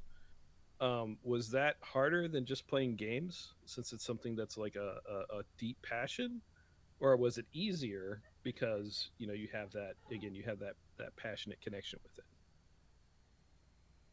It's actually harder because not only because of the passion, but because um when I do a live DJing stream, I have so much more equipment that I actually have to pay attention to while I'm playing. Then if Okay. I'm just playing a video game, I just have keyboard and mouse or my Mm-hmm. Xbox controller. When I'm DJing, I have a whole nother computer that's actually running the music. Mm-hmm. So I always have to keep an eye on that computer, make sure that one's running, make sure for some odd reason I didn't disconnect the 2 terabyte external hard drive full of music. And Oh, then, that would be the worst. Yeah. just in midstream of a DJ set where the rhythm's really going, everybody's enjoying. Next thing you know, where'd the music go? Where'd the music go? Oh Oh, let no. me start the computer. So yeah, DJing streams it's a little more complicated. It's a little more nerve wracking, and that's why I said um when I do those streams, I have much more anxiety before I hit the live button. Mhm. It's normally I literally have to sit at my computer for 2 hours just staring at the screen saying, Oh wow. "I can do this. Yeah. I can do this." Now, how what have you, what is and again, I'm not trying to extend time. This is just stuff that's Hmm. popped in my head that I'm It's all really right. curious about. Is what what are your feelings about how often uh or how popular DJing is starting to be coming on Twitch as a platform? Because it we went for like a couple months there where almost always there was some sort of DJ performance on the front page of Twitch. Oh yeah. Hmm. And is that something that you paid attention to? Is that something that said, hey, maybe I should try some more DJ streaming? Is that, or is that something that's, how's it hit with you? How's it connected? Is it something that's been interesting? And kind of what do you It's feel about it? so I've paid attention to it. I actually like it. I like that there's more DJs on Twitch, but at the same time, it's one of those things like, well, I have this many people on. I'm definitely not hitting the live button to go DJ. And I kind of just watch those people and try to look and see what they're doing and see if it's something that I can try and do myself. Okay, okay. I think, like I said, I think it bears interest in talking about. That's like, just like I mean, like almost every week I end up, asking somebody their opinion on VTubers because it's one of the fastest growing areas of streaming, of Twitch, Hmm. of YouTube, things like that. I think And that's an yeah.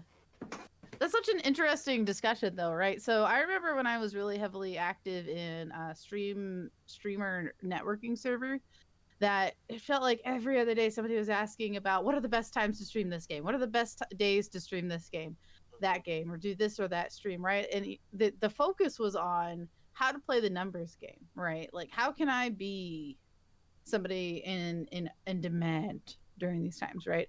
And so you get sites like Sully No, not Sully No, Twitch Strike, or a couple others. And so, Voot, have you ever? I feel like you wouldn't, but if you do, it's okay. Have you ever felt like that's been a huge consideration? Is what is the prime time to do XYZ? Um, I consider it quite often actually, and daily I have the thought of if I wasn't at work, I would literally be at home streaming during the day. Because I've actually found that my daytime streams are Mm-hmm. much more viewer engaged than at night. Ah. And I don't Yeah. know if it's just because I'm grabbing viewers from other countries who can't watch when I'm on my normal Mm-hmm. time or what, but I definitely find that more people watch during the day. And maybe because it's less streamers streaming during the day, but definitely find more people watch my streams during the day than at night. Yeah, it's very interesting because of the demographic, understanding and knowing your target audience, and then that was a different. I think we covered that in another episode, but yeah, knowing your target audience is very, very detrimental to how you stream, Mm-hmm. because I mean, I personally am able to only stream like usually late at night, Mhm. Eastern time, about 8 o'clock or so p.m.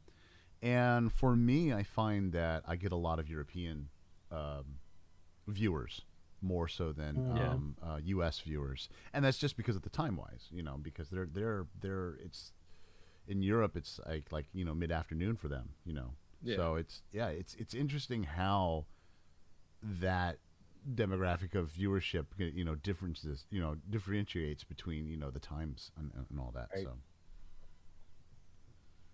Yeah, Yes.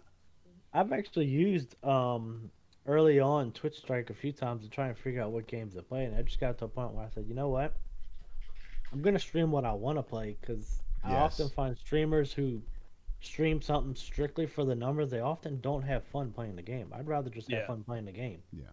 Well, So that's also, I'm sorry, but also no, that go ahead. that particular mindset is for the if you're just doing that to get the viewership, the people who come into your stream are only there for that game. They're not there for Hmm. you. They're not going to Mhm. stick around because you may start playing something else. You're not going to get that viewership again because those particular type of people are only looking for that particular type of game, and Right. they're not really interested in the person who's playing the game. They're more interested in the game itself, and they're only really interested if you're like crazy good at the game.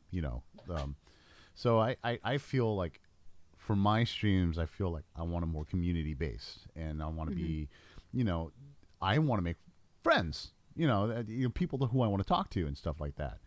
And so I feel that the content is more on the streamer itself than what I'm streaming, and Mhm. Right. I think we're kind of all on the same mindset in this aspect. I so I'll throw in my my 2 cents into this. Crazy lady in chat mentions, well, the games that have massive numbers of viewership are often oversaturated, Mhm. and those folks are looking for the game, but they're also looking at like what that viewer number is, and they're gonna Right. go watch somebody who's got higher viewers. So that's one thing where on like my personal philosophy of what I want to stream, nine times out of 10, I'm going to stream something that I just want to play. It's something I think I'm going to have a good time with, and if I've got the time, I'll try to stream it when I can. Mhm. Schedule's been pretty tough with me for the past couple years. Um, However, I also look at Twitch Strike more inversely. So like Vood, you mentioned like, oh, I'd rather stream during the day. That seems when I get some viewers and viewers are interacting more. So I oftentimes will take a look at like if I want to play a popular game, I'll look at it as when are people not streaming it, and I'll stream it on those days and times because I'm like, Mhm. well, that's going to give me the higher chance of having viewers. It's going to be less total eyeballs, but that less total eyeballs means less people actually streaming it usually. Right. That's true. Um, I've also take use that to play games I really love that I know have may have a niche viewership. So Hmm. American Truck Simulator. I think most of us here get a kick out of that game, or European Truck Simulator. We get a kick out of it because it's fun. You can do it with friends, and it always has moments of like insanity that can start happening. But one of the main reasons I started playing it is one, I have a deep love of that game. I have a very deep love of it. But also the fact that I'm not there with hundreds of thousands of viewers. It's the viewership is in the hundreds. Sometimes it'll get up to like 500 if it's a busy day. Hmm. But it's one of those games that is enough of a niche you can get into, and then you focus on what you do as a streamer to make yourself stand out. Yeah. Um, and that's one of the things that I've kind of that I've used Twitch Strike for, is not so much like what's the best time for me to play this game, but more of a okay, this is a game I'm going to play. I'm going to play it anyway. Is is this a game that I should be playing or not playing? Oh God, there's like you know a million people streaming this Hmm. 24 hours a day. I'm gonna hedge my bets. I'm gonna dab out, Mm. and I'm going to go play a game that I equally will enjoy, but I might have an active Less viewership for viewership. it. Yeah, and it's not something, again, it's not something I do all the time. It's just something that when I'm thinking about it, it's like, okay, let's take a look and let's see where we're at. Hmm. Okay. That's a good way to look at it. Mm-hmm. Yeah. Well, I think that just about wraps things up. Wouldn't you say, Zealous? Yeah, I think we're pretty good. I think we're pretty good. Yeah. I need to stop ignoring some visiting family and go give them hugs and say hello. What? A lot of activity behind me today. You gotta Sorry, talk to your guests? everybody. Well, Well, but Vood. yeah. Oh, go ahead. Go ahead. No, Sid. I was saying, well, I think that just about wraps it up again. I was going to say, yeah, Vu, thanks for coming on and talking with us. It was quite a pleasure. Thank you for having me. Thank you so much, Food. Very welcome. Again, that Kep's back here already just trolling. All right. All right. By the way, honey, you're more popular than I are. Every time you walked by, chat's been like, Cap, come say hello. I'm like, what am I, chopped liver? Is this what's going on? This is my life? But They want me to shoot you with a Nerf gun, honey. that's what they want. us to know. They want me to shoot you with this big old Nerf gun right here. Oh, no. Oh, no. Oh, no. Okay. Oh, Well, Vood. They just want me to shoot you with this big old gun. That's all they want. That's all they want.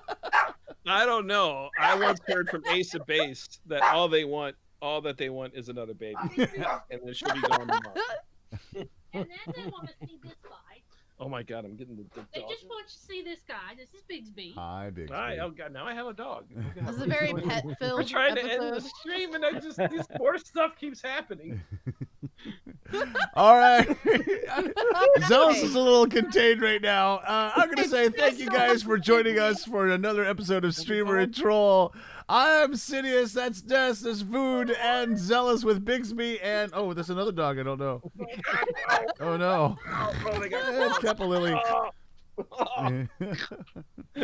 Join us next time for another episode of Streamer and Troll. Thank you guys so much. Take it easy. Bye. Goodbye.